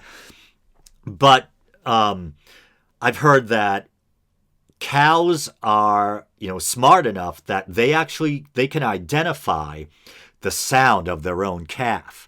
And as I was saying, there's like video footage of mother cows trotting after trucks pulling away with the babies in the back. And they hold on to the female cows because they're going to be the next generation of, dairy cows or whatever. But the male cows, I guess, sometimes they get a bolt in the head their first day on Earth. Other ones are, set aside for veal, where they're bound so they can't overwork their muscles, so the meat's nice and tender. They get a few months on this earth before they're taken out. And sometimes, if the males are kept for longer, it's off to the slaughterhouse with them eventually. And like the chickens, when the cows, I was almost going to say female cow again. Cows are by definition female. When they're deemed to no longer be productive enough, off to the slaughterhouse. I guess, I don't know if this is true or not, but they said in one of those documentaries that basically the female cows that are no longer deemed to be profitable or productive enough end up, they become fast food hamburger or whatever. And damn it, I did it, didn't I? I just said female cow again. Female cattle or whatever. Okay. Next in my notes, I see I jotted down ducks force-fed, no water for buoyancy. Okay, so we've probably all heard of, how do you pronounce it? Foie gras? Foie gras? Foie gras. Foie gras. Foie gras. Yeah, what they said. So, I think, does it mean fatty duck liver or something like that? I don't know. But it's like this French delicacy. And I've always heard about it being made by basically, they force feed ducks. And for some reason, I mean, this is bad enough, but I pictured like maybe a flexible tube being put down the duck's mouth. They were showing ducks being force fed, and there was literally like this metal pipe coming out of a wall, like a 90-degree angle, and they're sliding the duck horizontally onto the pipe, just so this thing's going way down inside it. And I don't know if that's how it's done in every case, but in this case, that's how they were doing it. And then they pump whatever it is, I forget, is it butter or what the heck is it? I don't know. They force feed them something. And let's see, I just looked it up. So, yeah, it's French for fat liver. And it's defined as the liver of a duck or goose fattened by force feeding corn. What I say, butter? With a feeding tube.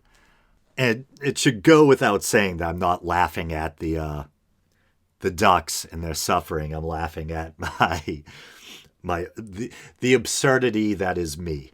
Okay. And it's another one of those things that you might not stop to think about, but ducks that are raised on factory farms, since ducks are aquatic, being in water is a big part of their development, and their bodies are designed for, this kind of aquatic lifestyle or whatever, for lack of a better term. And they're meant to develop, being in water. And it's really like, kind of like that skinned animal, just this image that really evokes, pathos or sympathy. It's like a pitiful image, watching these poor little ducks trying to move around on land. But obviously ducks can come on land, but when, part of their development takes place in water. So when you don't give a duck access to water and it's just kept in some crappy dark factory farm on a hard surface, watching what happens to their bodies, the way their legs work or don't work. It's awful. And next in my notes, I have debeaked chickens and overgrown turkeys. But yeah, so there literally is something called a pecking order. And in a natural kind of setting, or if given enough room, chickens are social animals and they form a hierarchy that's called a pecking order. When they're all packed closely together, like they are, and they're kept in these things called battery cages and these factory farm conditions. And that's another thing, like another instance of, if you don't care about the animals, just seeing the conditions would gross you out and probably make you second guess your dietary choices. Because the chickens are kept so close together, in some cases they're on top of the carcasses of chickens that happen to die from disease or whatever. And basically, it causes chaos to have all these chickens cramped so tightly together. It's not in their nature to be like that. And so they'll try to peck each other, and to keep them from damaging the product, keep them from, injuring each other, they de-beak them. And, I've heard people say that, oh, I grew up on a farm, and let me tell you, chickens are stupid. You know what I mean? That I've heard people say things like that. But chickens aren't so stupid that they can't feel pain. And there's image of them taking adult chickens and basically slicing their, part of their beak off, and then pushing their heads forward into like this hot iron to cauterize the amputated, the stump where the rest of the beak was. And you can see the chicken trying to pull backwards and scrunching up its eyes in pain. So yeah, they're smart enough that they feel pain. And I guess nowadays the most common thing is that they're debeaked as little chicks. And they're just showing this crazy machine whirling around with all little baby chicks hanging from it, and like they're hanging by their beaks, and the beaks get trimmed by this crazy contraption. And wow, I don't believe it. I think this is going to end up being like a 3-hour episode at least. It's 10:40 p.m. on Monday night, and I have to get up bright and early, get blood drawn, then go to work. And there's my dog.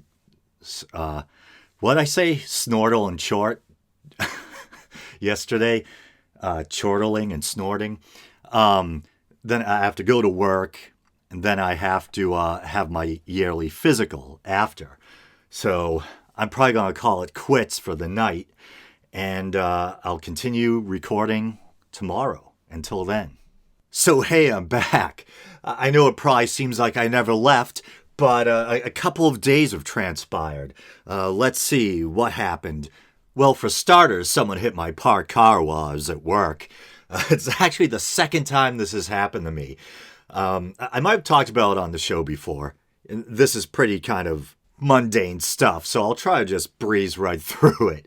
I think I was working in Waltham or Stoneham or something, inside my car, taking a respite from my miserable work day, and, eating lunch, and all of a sudden I drive a Kia Soul. Did you picture me in a Kia Soul? Well, that's why I drive. And the whole car rocked. And some girl was backing out of her driveway without looking and just slammed right into my car. And this time, I think, did I mention on the main show, the Patreon bonus show, that a friend of mine actually passed away, also named Phil, strangely enough, and actually passed away on my birthday, October 8th. I think I might have mentioned that on the show. And so we're doing some work for his mother right now. We're actually renovating her garage. She wants the garage kind of like finished so it looks all nice on the inside or whatever. So I was gutting her garage. That sounded like did that sound like a euphemism? And another strange coincidence, a relative of mine, like an older cousin who's around like my parents' age, lives directly across from the woman whose house we're working on, the mother of the friend that died. And also, I see my relative banging on the garage door. And she has a really serious look on her face. I'm wondering what's going on. Is there a family emergency? What's happening? She goes, I'm sorry, Philip. I hit your car. I'm like, oh, geez. And, I never get mad at people for accidents because I know what it feels like. I'm kind of a sensitive person to be yelled at for accidents or whatever, or to be treated like someone's whipping boy. So, yeah, I always kind of wear a smile or try to, even though on the inside I'm like, oh, fuck. There goes the iTunes clean tag or whatever. But you know what I'm saying.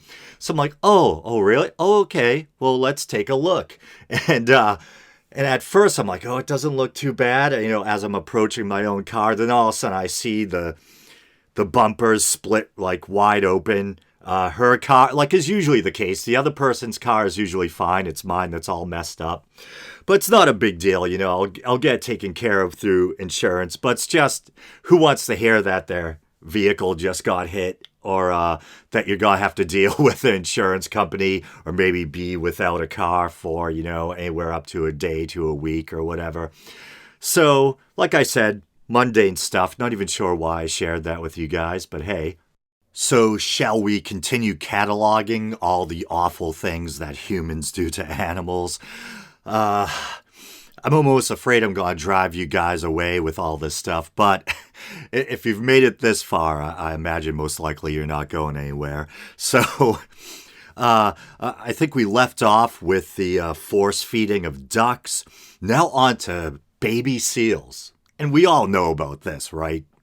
Baby seals, we know what happens to them. It's awful. And I think in a way, in the collective consciousness, so to speak, of society, clubbing baby seals has almost come to epitomize cruelty. You know what I mean? And sometimes people will darkly joke and invoke that image. Hey, it's not like I was clubbing baby seals, you know what I mean? And watching footage of it actually happening is pretty much as bad as you would imagine. Just heartbreaking stuff. I know some people think maybe there's this kind of unfair bias we have towards quote-unquote cute animals. But certainly, baby seals are just what's cuter than a baby seal, you know what I mean? And in fairness, I don't know if the animals in the footage, I forget if it was in Earthlings or Dominion, which documentary. I don't know if they were adult seals or if they were babies. I mean, it's awful either way. And there was another really gruesome, disturbing image that really stuck with me. Yeah, just horrible. And this is another thing. I'm like, I feel like I'm a ghoul if I describe it, But I'm trying to share my own thoughts and my emotional reactions to all this with you guys. And in a way, maybe it's selfish, but it's like I'm trying to unburden myself, But while I'm doing that, I'm kind of inflicting all this stuff on you guys. But there's this horrible image of what's left after a baby seal or a seal is clubbed and skinned. And it basically looked like a macabre, grotesque parody of what a seal, should look like. Just this thing lying in the snow, the surrounding snow, turned red with blood. The skin's gone. So once again, kind of like I talked about that skinned animal, it was just like this skinless nightmare thing. Just really surreal and horrible. And the thing's eyes are staring right into the camera like they're looking into your soul, But they're bulging out, just these bulging black eyes and a dented-in skull, just like the stuff of nightmares. Once again, it's just an image that fills you with sadness and anger. And I've mentioned this on the show before, and I felt this way for a long time. I think killing animals solely for their fur or, their skins, And for what, so that some vain person somewhere can go around sporting a expensive fur coat or whatever. I think killing animals for their fur or skins, that should be completely banned. And I'm just a podcaster sharing my thoughts here, so it's not like I have any power to directly change things. But, if I was king for a day, I would like to see killing animals for their skins or their fur just universally, globally banned. I don't think any animal should ever have to die to, appease someone's vanity. And I'm willing to be a little generous or charitable here, and I hope that many of the people who do wear fur, if they were to actually see the horrendous conditions on these fur farms, or if they were to see the suffering, the animals were put through so they can wear a fur coat, that hopefully, they'd want to see that ban too. I don't know. Some people can be, pretty cold or callous. But in fairness, in the case of seals, I know seals, it's I would imagine that sometimes they probably are killed just for their skins. But I know they're also often killed for their meat as well. Indigenous people like the Inuit, as well as, white hunters of European descent or whatever, in various parts of the world will hunt seals both for their skins and their meat. And I'm actually looking at a little Wikipedia article here. It's saying seal hunting is currently practiced in 10 countries.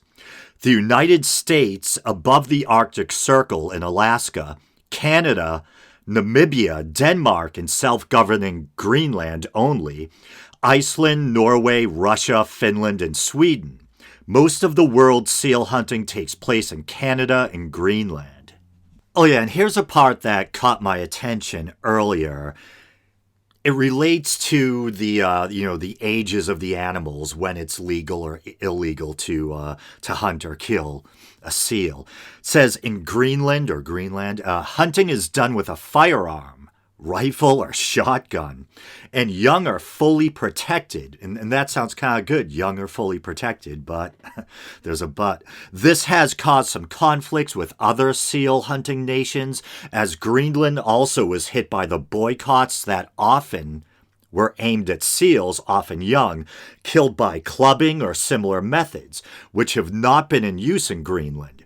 It is illegal in Canada to hunt newborn harp seals, or they're also called whitecoats, and young hooded seals, bluebacks. When seal pups begin to molt their downy white fur at the age of 12 to 14 days, they are called ragged jacket and can be commercially hunted. So they can be commercially hunted at 12 to 14 days old. After molting, the seals are called beaters, named for the way they beat the water with their flippers. The hunt remains highly controversial, attracting significant media coverage and protests each year. Images from past hunts have become iconic symbols for conservation, animal welfare, and animal rights advocates. In 2009, Russia banned the hunting of harp seals less than 1 year old. And so there's another section here that kind of caught my interest, and it relates to the equipment and method, used in killing the seals. In the Canadian commercial seal hunt, the majority of the hunters initiate the kill using a firearm. Then a little lower down, it says an older and more traditional method of killing seals is with a haka pick. I'm probably butchering that, no pun intended. A little gallows humor. A heavy wooden club with a hammerhead and metal hook on the end. The haka pick is used because of its efficiency. The animal can be killed quickly without damage to its pelt. So you see where the priority is. The hammerhead is used to crush the seal's thin skulls, while the hook is used to move the carcasses. Then there's a section here where they kind of reiterate what they were saying earlier about, at what age a seal can be killed. And this might just be referring to Canada, I'm not sure.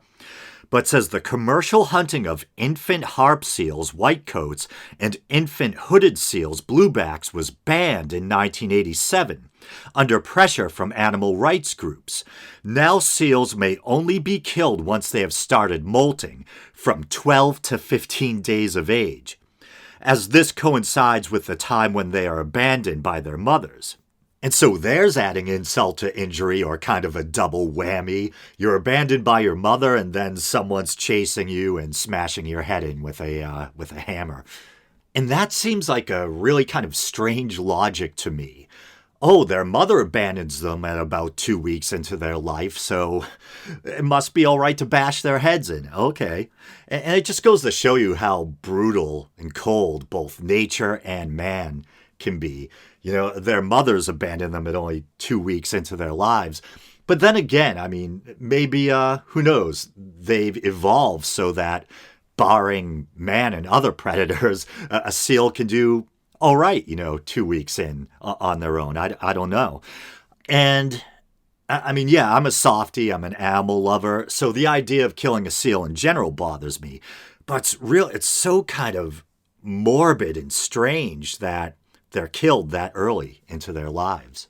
And so I guess this brings me to the subject of hunting. And, as an animal lover, I don't like to think about any animal being killed. But I have said in the past that I think there is a strong argument you can make that hunting is more ethical than the way most of us, get our meat.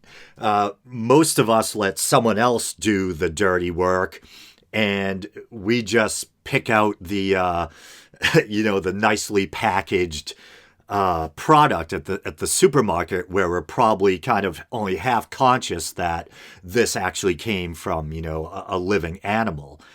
And so I think hunting's probably more ethical in a couple of ways. Like I was just kind of alluding to, on the one hand, at least the hunter's taking responsibility and they're doing the dirty work themselves, you know what I mean?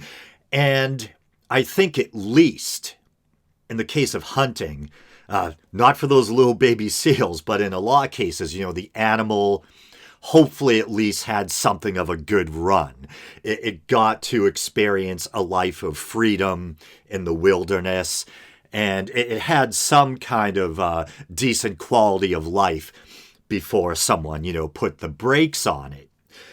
So at least when you're hunting, you're not contributing to the nightmare that is factory farming, and you're doing the work yourself. And I think I've gone over this on the show in the past too, but this is one of those cases where I feel like intention actually does matter. Well, it might not matter for the animal that's being hunted, no matter what the hunter's intention is, or, whether the hunter respects the animal or not, the animal still ends up dead, the same end result. But I think Sam Harris often used to speak about intention and how intention in some cases can really matter. And to me, intention in the case of hunting, it does matter to some degree. For some reason, I find the idea of, say, someone who really respects the animal they're hunting, well, as much as you can respect something you're going to kill, right? But someone who has a kind of respect for the animal, doesn't want it to suffer more than it has to, tries to at least, grant it a quick death, a quick, clean death, hopefully. And who is kind of grateful in a way for the meat and the resources that the animal is going to grant them. And they use, the meat to feed themselves and their family. That's much more palatable to me than the idea of someone going out with a six-pack and, just wants to kill something and, doesn't really have the proper respect for the animal they're hunting. So I guess in that way, intention kind of matters to me. And especially when we're talking about like big game hunting, where I don't think the rich bastards that go out and, hunt exotic animals like great cats or elephants or whatever, I don't think they're eating the meat, right? It's just kind of a macho thing. They're just going out and trying to kill a big, powerful animal. I think that's grotesque. And I think Donald Trump's sons, have been involved with big game hunting, right? That's just. I think on this show I covered Cecil the lion, and I know a lot of people tried to point out the hypocrisy. People were getting all weepy for Cecil the lion, but what about all the pigs and cows we consume? Who live these horrible lives, as I've gone over, in factory farms. And that's actually very fair, because I think we should be thinking about those animals. But I think what really makes big game hunting grotesque is the fact, like I said, you're not doing it so you can feed yourself and your family. You're going out there to prove how it's for your own ego or vanity, or the adrenaline rush of killing, some big exotic animal. So yeah, I do think that hunting for your food is, incrementally more ethical than factory farming, absolutely. But still, as I said, the end result is a dead animal. And that brings up, like the $1 million question. I think, the big philosophical question that our species has to confront at some point, just like we had to confront, and here I go, I already made myself a target by doing the Holocaust comparison. Now I'm going to bring up slavery. But, now it seems like a no-brainer. Obviously, human beings should not own other human beings.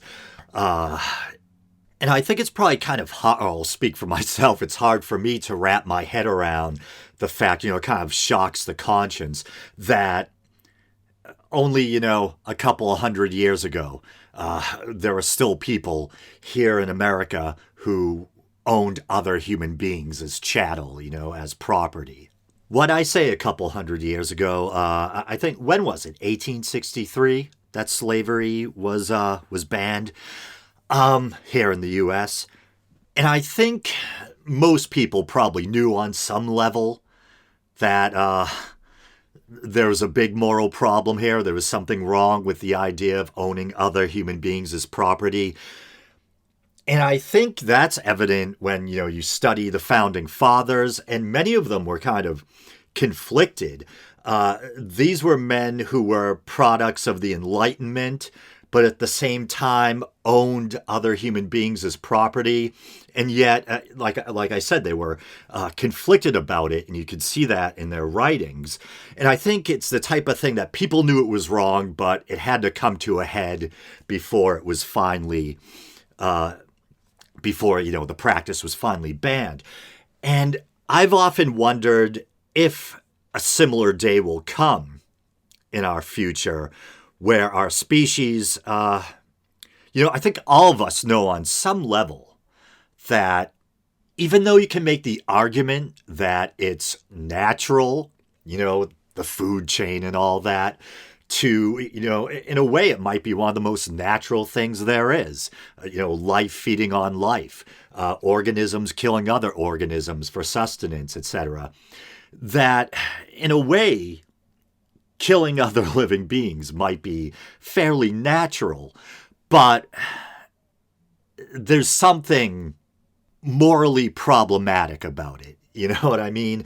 That when you kill another living thing, even if it's something, someone else might characterize as a lower life form or whatever, even if it's a chicken, or even if it's a mouse, that's caught in a trap in your house or whatever, and its neck is broken, and, the little contraptions people leave around, mouse traps, I think they're called.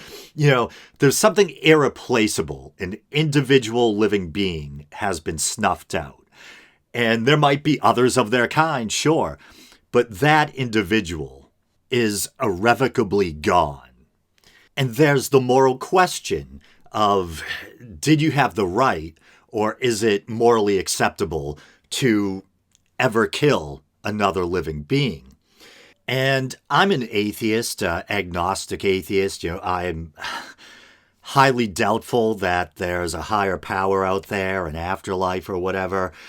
So a lot of people might say, that hackneyed question that Christian apologists, etc., throw at non-believers. Where do your morals come from, And for me, as I've said ad nauseum in the show, I think morality is partly evolutionary. I think we're social animals who, we're wired for tribalism and violence. There is that dark side. But we're also wired with a capacity for group solidarity, for compassion, for, altruism.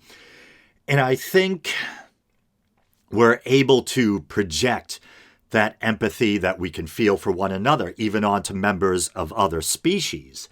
And I think it was near the end of Earthlings where Joaquin Phoenix says something about when we wince at the suffering of animals, it speaks well of us. And I agree. And I think, that's proof that we can empathize with other creatures. And we realize that the suffering of other creatures is something that should be, avoided or prevented if it can be. And I don't want to come across as, being too unrealistic or over idealistic about all this. Because, I get it. If there's an infestation of ants or termites in your house, might want to call the exterminator. Or even, I'd rather, in the case of like mice or something like that, or squirrels or whatever that, if you could, I always think it's nicer to use non-lethal traps or catch and release kind of traps, But I get it when people have like infestations in their house. You gotta do something about it. And obviously, if we're talking about other human beings, or even if the rare occasion we might come face to face with a dangerous animal, the self-defense is perfectly understandable.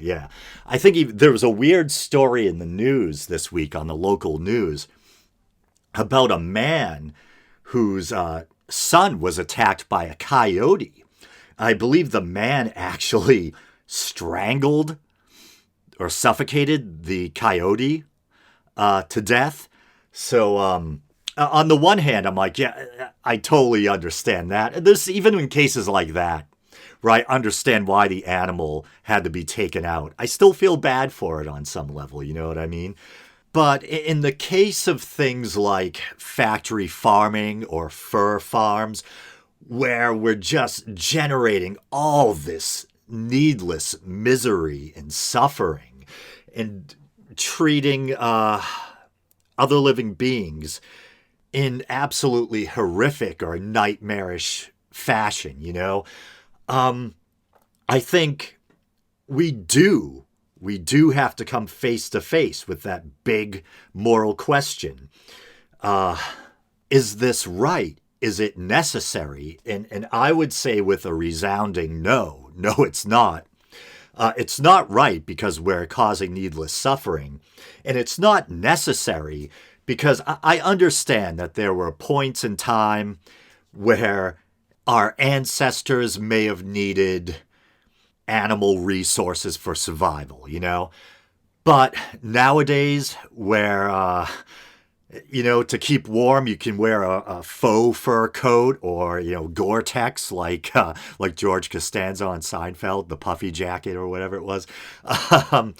And where you can go into a supermarket and there's pretty much, a plant-based or synthesized, like in the form of supplements, alternative to whatever nutrients you can get from meat.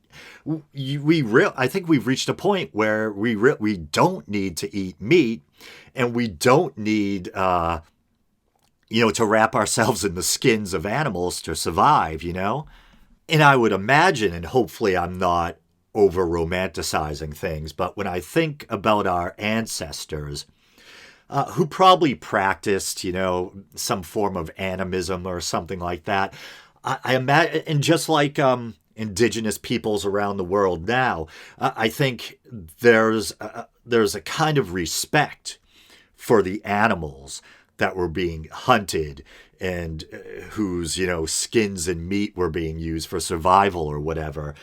And I think if you look at a modern factory farm and you see those horrible images or videos of the way animals are treated, the way they're chucked around like rag dolls, the way they're mocked in their final moments, the way they're beaten and kicked, there is no respect there. We have basically debased ourselves and demonstrated how low we can sink as a species, to where we're treating other living beings as if they're nothing more than products or objects to be exploited. And I'm like 2 hours into this episode now, so I can barely remember what I covered and what I haven't. But I think somewhere near the beginning, I might have mentioned how basically horror movies came to mind when I was watching these documentaries that were exposing how horrifically animals are treated in these factory farms. And I mean, really, yeah, like stuff like Texas Chainsaw Massacre and stuff like that came to my mind, where we're seeing human beings basically acting like nightmarish ogres from fairy tales, just dragging these innocent beings to their deaths, treating them in absolutely bloody, barbaric, gory fashion. It's really what came to mind to me is like, we're like Leatherface to to these other innocent beings that we slaughter. You know what I mean? The stuff of nightmare. So I've been rambling without referring to my notes for a while now. So should I resume my ghoulish catalog of horrors here? Let me see. Ducks. Yeah, we talked about ducks. Seals. Talked about them. I talked about the debeaked chickens. And that really did surprise. I mean, I know that birds are sentient creatures, and depending on the specific breed of bird, some are more intelligent than others. Often, chickens are characterized as being not the brightest of birds, But just how alive, how aware they were when they showed the adult chicken being debeaked and it's, the stump of its beak being cauterized. Just how you could really read the pain on its face. Wow, it stuck with me. And then I made a note about something we probably already know, that turkeys and chickens are bred and pumped full of hormones, etc. So they'll be significantly larger than they naturally would be without man-made interference or whatever.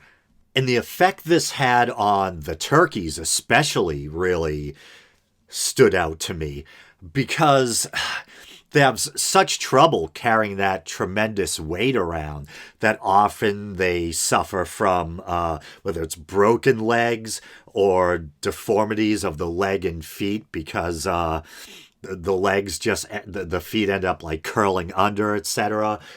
Under all sorts of weird leg and foot conditions brought about by the burden of trying to carry all that excess weight. And watching these turkeys trying to walk around with these messed up legs and feet, it was another one of those moments where I felt like, even if you don't feel sorry for the animals, which I did, watching them try to walk around these messed up limbs, I mean, it was definitely an image full of pathos. But it's also like, even if you don't care about the animals, I mean, you should be kind of grossed out by the conditions or find it somewhat unappetizing, And I know it probably sounds like I'm preaching here, but believe me, I'm a work in progress. One of my favorite foods on this earth, Thanksgiving dinner, turkey with gravy and stuffing. One of my favorite things. But there it is, though. There's that weird cognitive disconnect where, and speaking for myself personally, I was almost about to say we as in like the royal we again, but speaking for myself personally, even looking at the kind of golden brown turkey you eat on Thanksgiving, I mean, right there in front of you, you see the wings and the legs. You can totally see that this is the remains of a once living animal. But there is that disconnect where still, for some reason, the full stark realization that this was a live sentient thing with eyes to look around and, its own quirky little personality, it's not there fully for some reason. And in part, it's probably due to the fact that we're just so far removed from the whole process. Most of us don't spend, a lot of time on a farm where we're surrounded by animals that will eventually become food or whatever. So it's kind of easy to forget that these really were living beings and, just kind of push that to the back of our mind somewhere. And there's that William S. Burroughs book, Naked Lunch. And if I'm remembering correctly, I think he actually got the title for that book from Jack Kerouac. And it's not a book about animal welfare or anything. No, it's, I think, that's a whole nother episode talking about William S. Burroughs.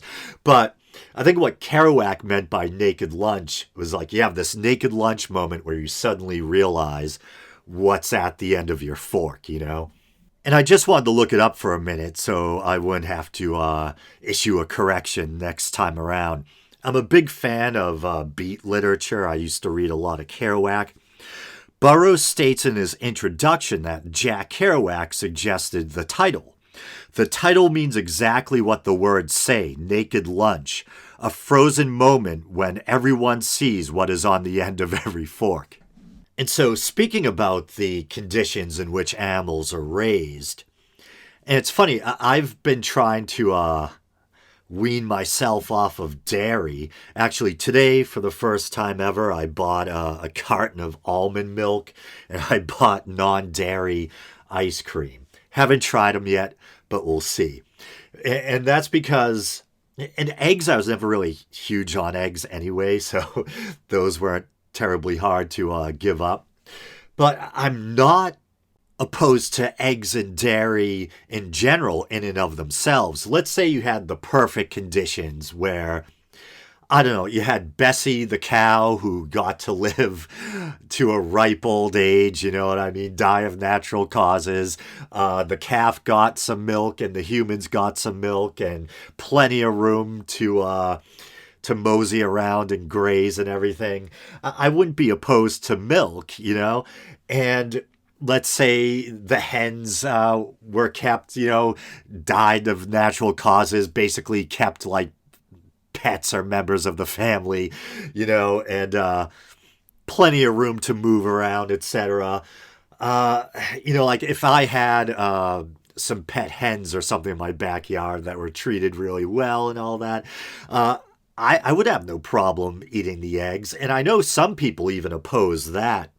And there's kind of this key difference between vegetarians and vegans, other than the fact that vegetarians can still have eggs and dairy.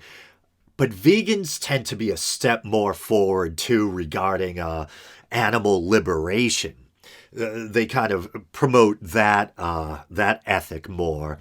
And so I think, I don't know if it's complete animal liberation or what animal liberation necessarily means in every context, because it's fun. I watch this vegan YouTube. There's a few vegan YouTubers I started watching, but Vegan Gains is one that I've watched for a long time, and I know Vegan Gains has a pet dog. So there are vegans who, they're not so extreme that they think you shouldn't even have dogs or something like that.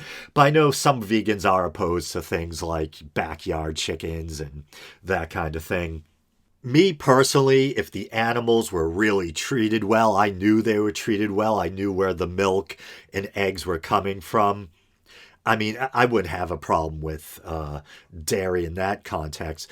But just knowing that most likely the eggs are coming from some place where the male chicks are being culled or whatever, tossed into macerators, and the chickens are all cramped together in battery cages, and knowing that the milk is probably coming from some place where the calves are taken away early on and sent away to be veal or eventually be butchered or whatever, and that even the cows themselves would eventually end up turning into McDonald's hamburgers or whatever.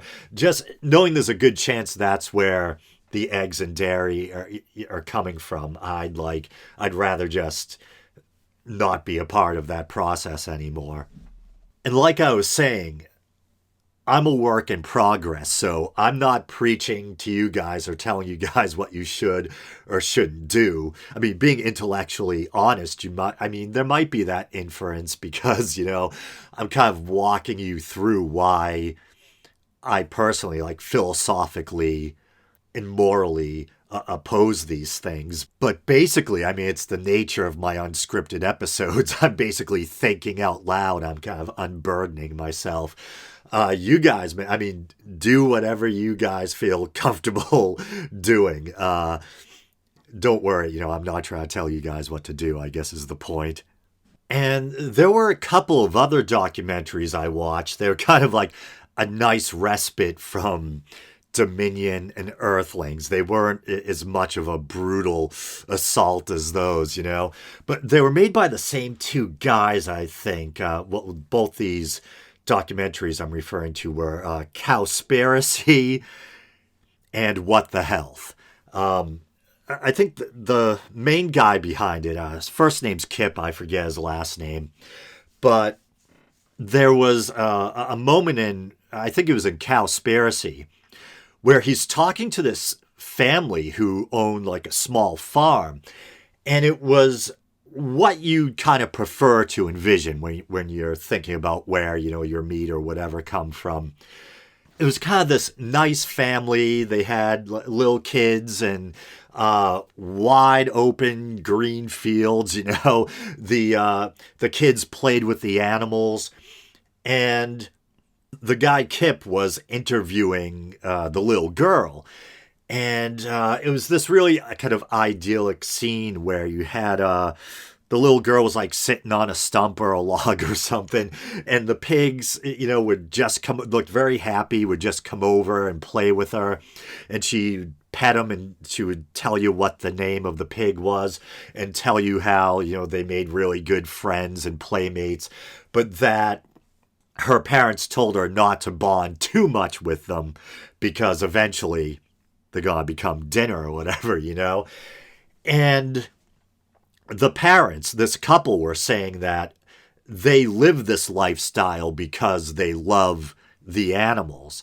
And they think that that everyone should become more aware of where their meat is coming from and realize that your meat is really coming from a living being, And of course, all of that was relatively refreshing, after watching these horrible factory farming documentaries or whatever. But I still couldn't help but to, kind of muse or think, oh, that's still gotta be weird though, man. Especially like and I know throughout much of history, that's how it works. You had families who owned their own animals or these little farms, and people really did take good care of the animals, bond with them.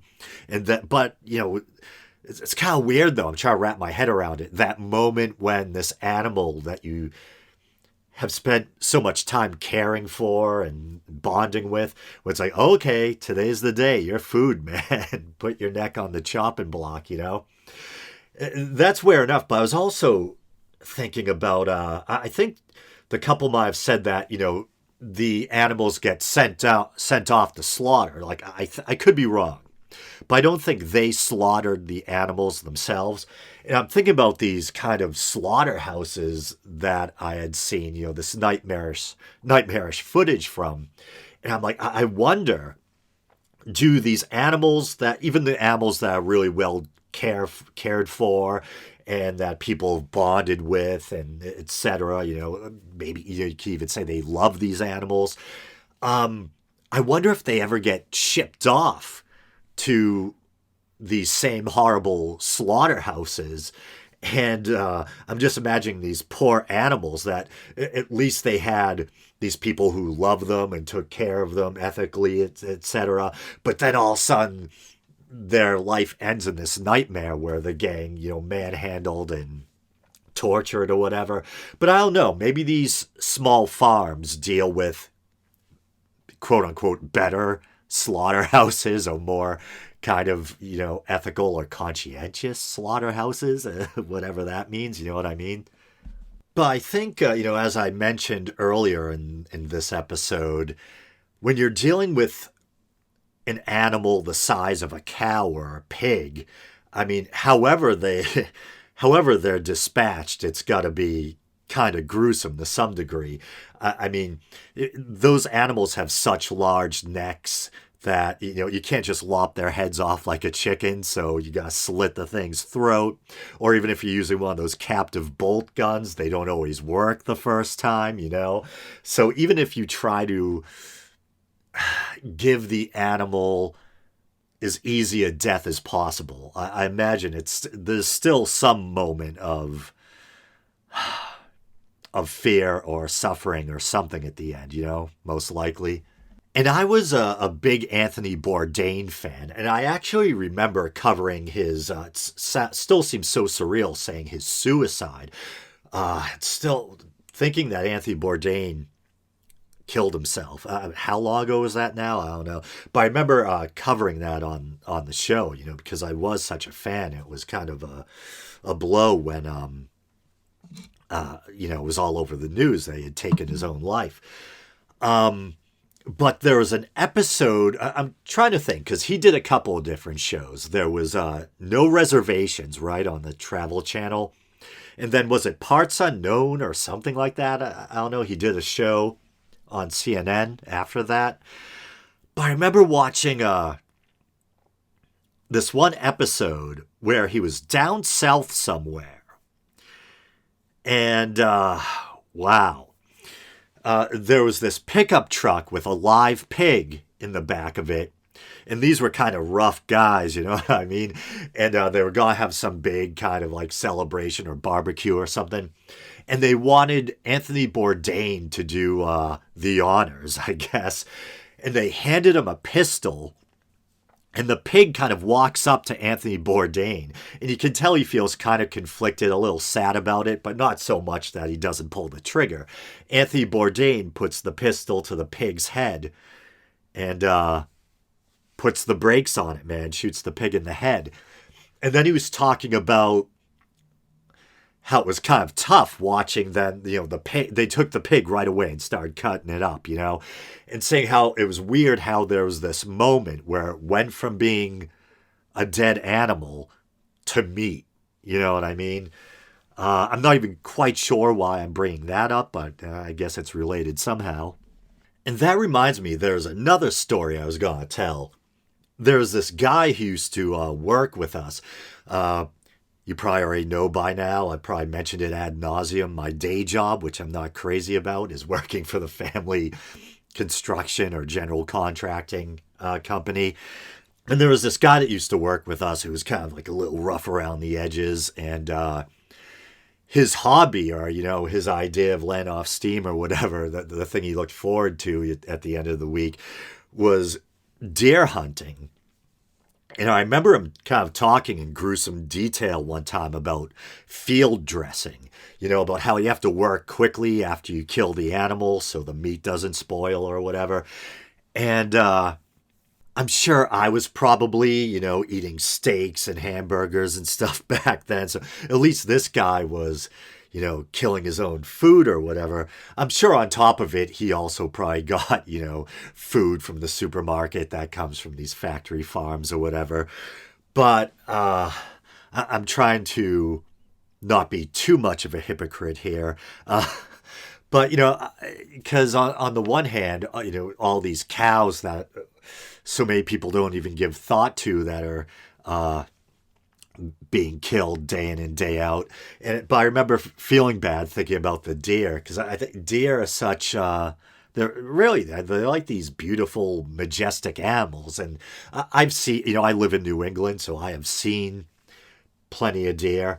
And, just thinking how I would rather just see one and know it was alive out there doing its thing than shoot it and take it apart and all that. But like I said, there's some hypocrisy there, because at the time I was probably, still eating steaks and hamburger, and those cows were probably living much more, were horrible, being raised in horrible conditions is my point. Where I guess at least this deer got to live in the wild and live free for a while. But let me refer back to my notes again. So I typed out punching sheep, and then in parentheses, mulesing. I remember thinking like, okay, so I found out that, you can't even eat eggs and dairy and have a clean conscience because of the way the animals are treated. Then I'm like, now you're going to tell me I can't even wear a sweater or something. I'm not saying every place where sheep are shared is like this, but there was some really disturbing footage. They were showing sheep being shared, and they were just like these big kind of rough guys handling these sheep, well, roughly, and the sheep, I guess, didn't feel like being shared, And so there's footage of these guys like punching and beating these sheep into submission so they could share them. And then they would just take the sheep and like throw it down a chute where it would go out and I guess be taken back out to wherever they're kept or something. And I'm like, shit, man, even wool, because I think most of us like to picture, that, or that we feel like at least we're somewhat good people because at least the sheep isn't killed, It's, we take its wool, the wool grows back. And then there's this procedure called mulesing, where they basically strip away the skin on the sheep's backside, kind of around its butthole or whatever. Did I say butthole? Yeah, I did. And that's because if that wool is allowed to remain, it can get all dirtied up with, not to get too, well, yeah, we're this far in, man. I've already been graphic with the sheep's like crap or whatever. And also it can make the animal vulnerable to a condition called fly strike, where the flies are kind of drawn to the excrement clinging to the back of the sheep or whatever. Yeah, it's gross. It's gross. But the solution to that is stripping away the sheep's skin, and supposedly it's often done without anesthetic or pain reliever or anything. So it's like, even with sheep, man, it's like, shit, here's another industry where we derive an animal product, but we like to think that the animal isn't being harmed, and it's being harmed. One thing I observed with myself, which I found kind of disturbing, because perhaps it denotes a lack of moral fortitude or something, but I noticed just how easy it is to start becoming numb or desensitized again. Because when I first watched Earthlings and Dominion, after that, I wanted like no animal products, anywhere near me, man. I was like ready to go vegan. You know what I mean? And then after like a week, all those awful images start kind of fading a bit, and like, whoa, a BK double stacker sounds kind of good right about now. Not that I did. I like I said, I pretty much swore off beef, and pork I had pretty much already sworn off a long time ago after seeing the way seeing undercover footage of the way pigs are often treated in these awful factory farm conditions. But yeah, I remember thinking to myself only half jokingly, like, damn, am I going to have to watch these documentaries once a week to keep myself on the straight and narrow or whatever, if I really want to put my money where my mouth is regarding my ethics and my thoughts on animals or whatever. Okay, so I made another note here, and it says, which is healthy kind of moot doesn't answer the moral question.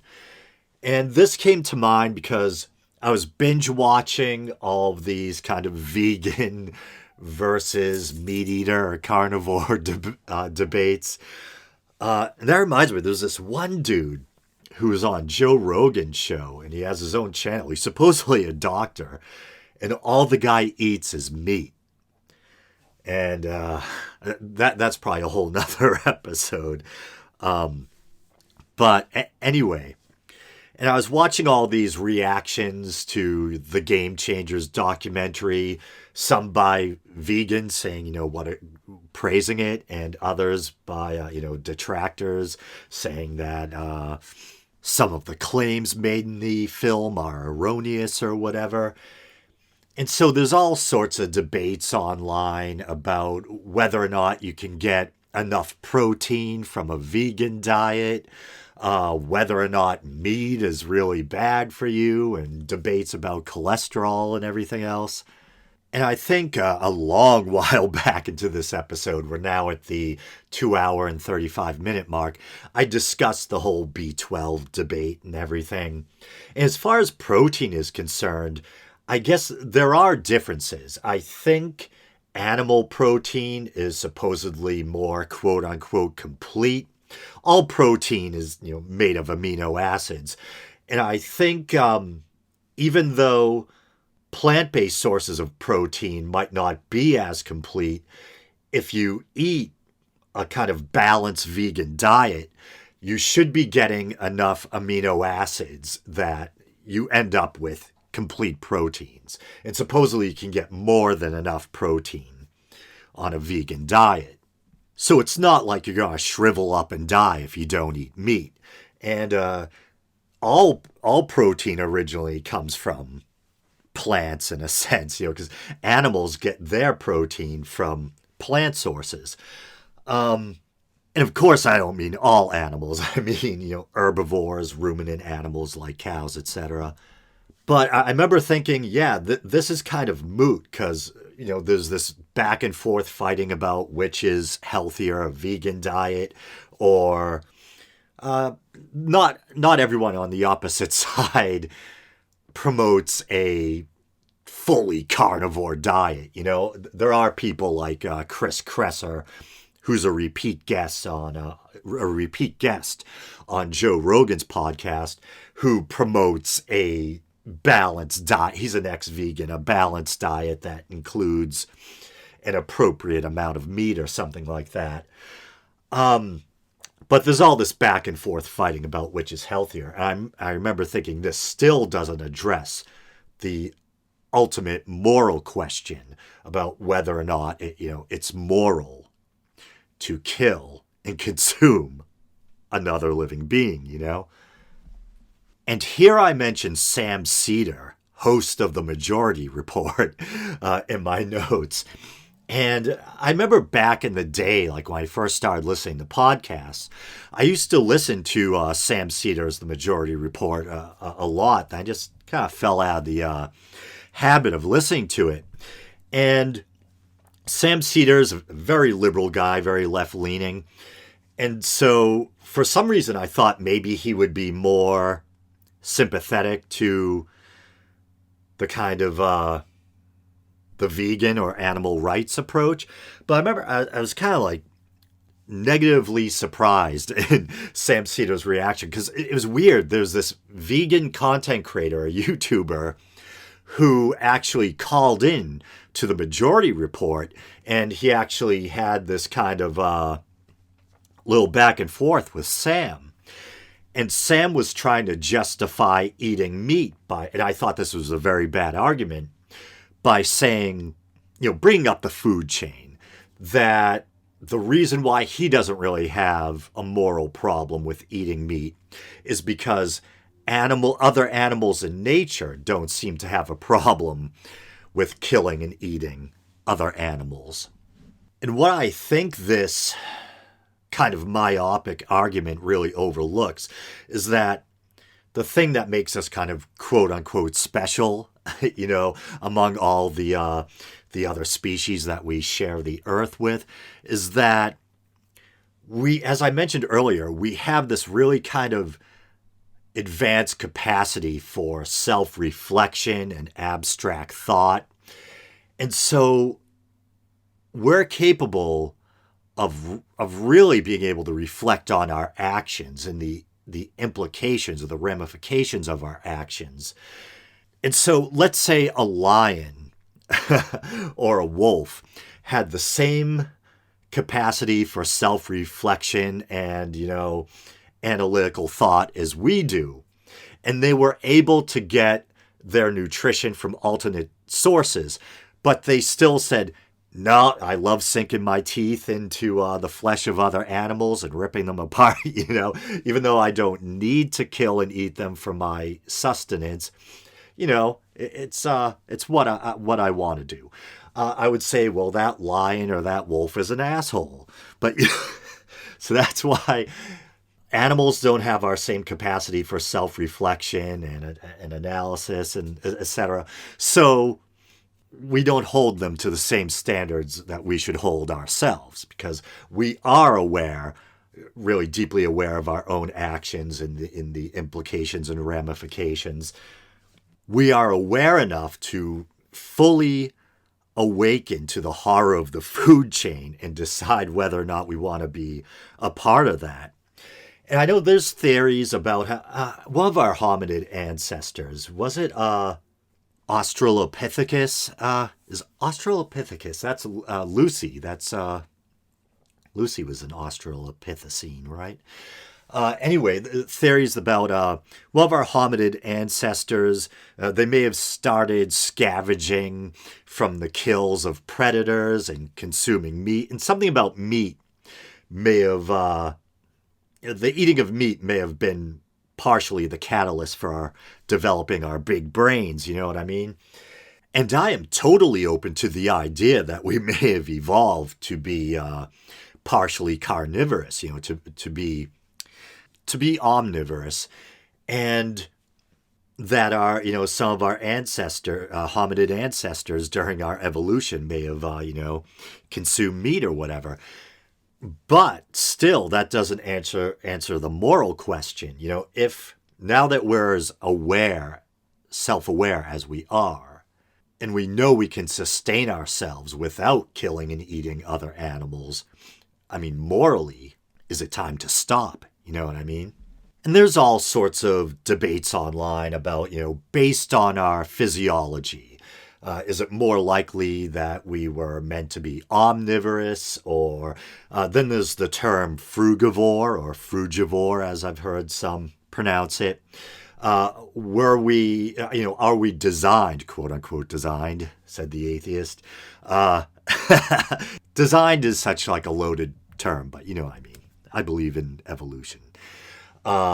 Designed or shaped by natural selection or whatever, that we should be eating, that we're frugivores, we should be eating a primarily fruit-based diet. Is that the case? And there might be some merit to that. Once again, I don't think it really matters either way because it doesn't address the ultimate moral question.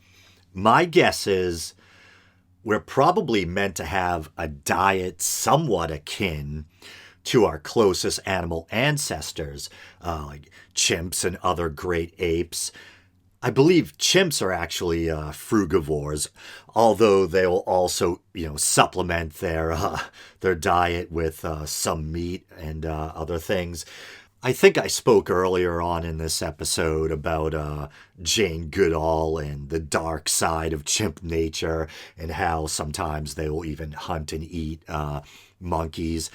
And I know chimps and maybe some other great apes too, they've shown kind of simple tool making capabilities where they'll like take a stick and dip it in a termite mound or something so that they pull it out, there's insects on it, and they eat those, and they also supplement their diet with that.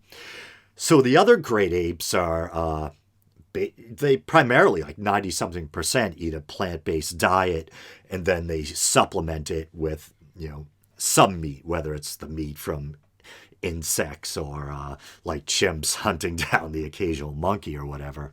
But you know what, guys? I think I'm going to leave it there. Man, almost 3 hours in. So for you guys who like the long unscripted episodes, here you go. I still had a bunch of notes to go through, but man, I gotta throw in the towel. So, as always, thanks for listening to the show. You can like the Facebook page. You can follow the show on Twitter. You can check out the YouTube channel. Maybe you're doing that now. If you'd like to support the show monetarily, you can do so by going to patreon.com/theweekindoubt and supporting the show for as little as 99 cents a month. All right, brothers and sisters, until next time.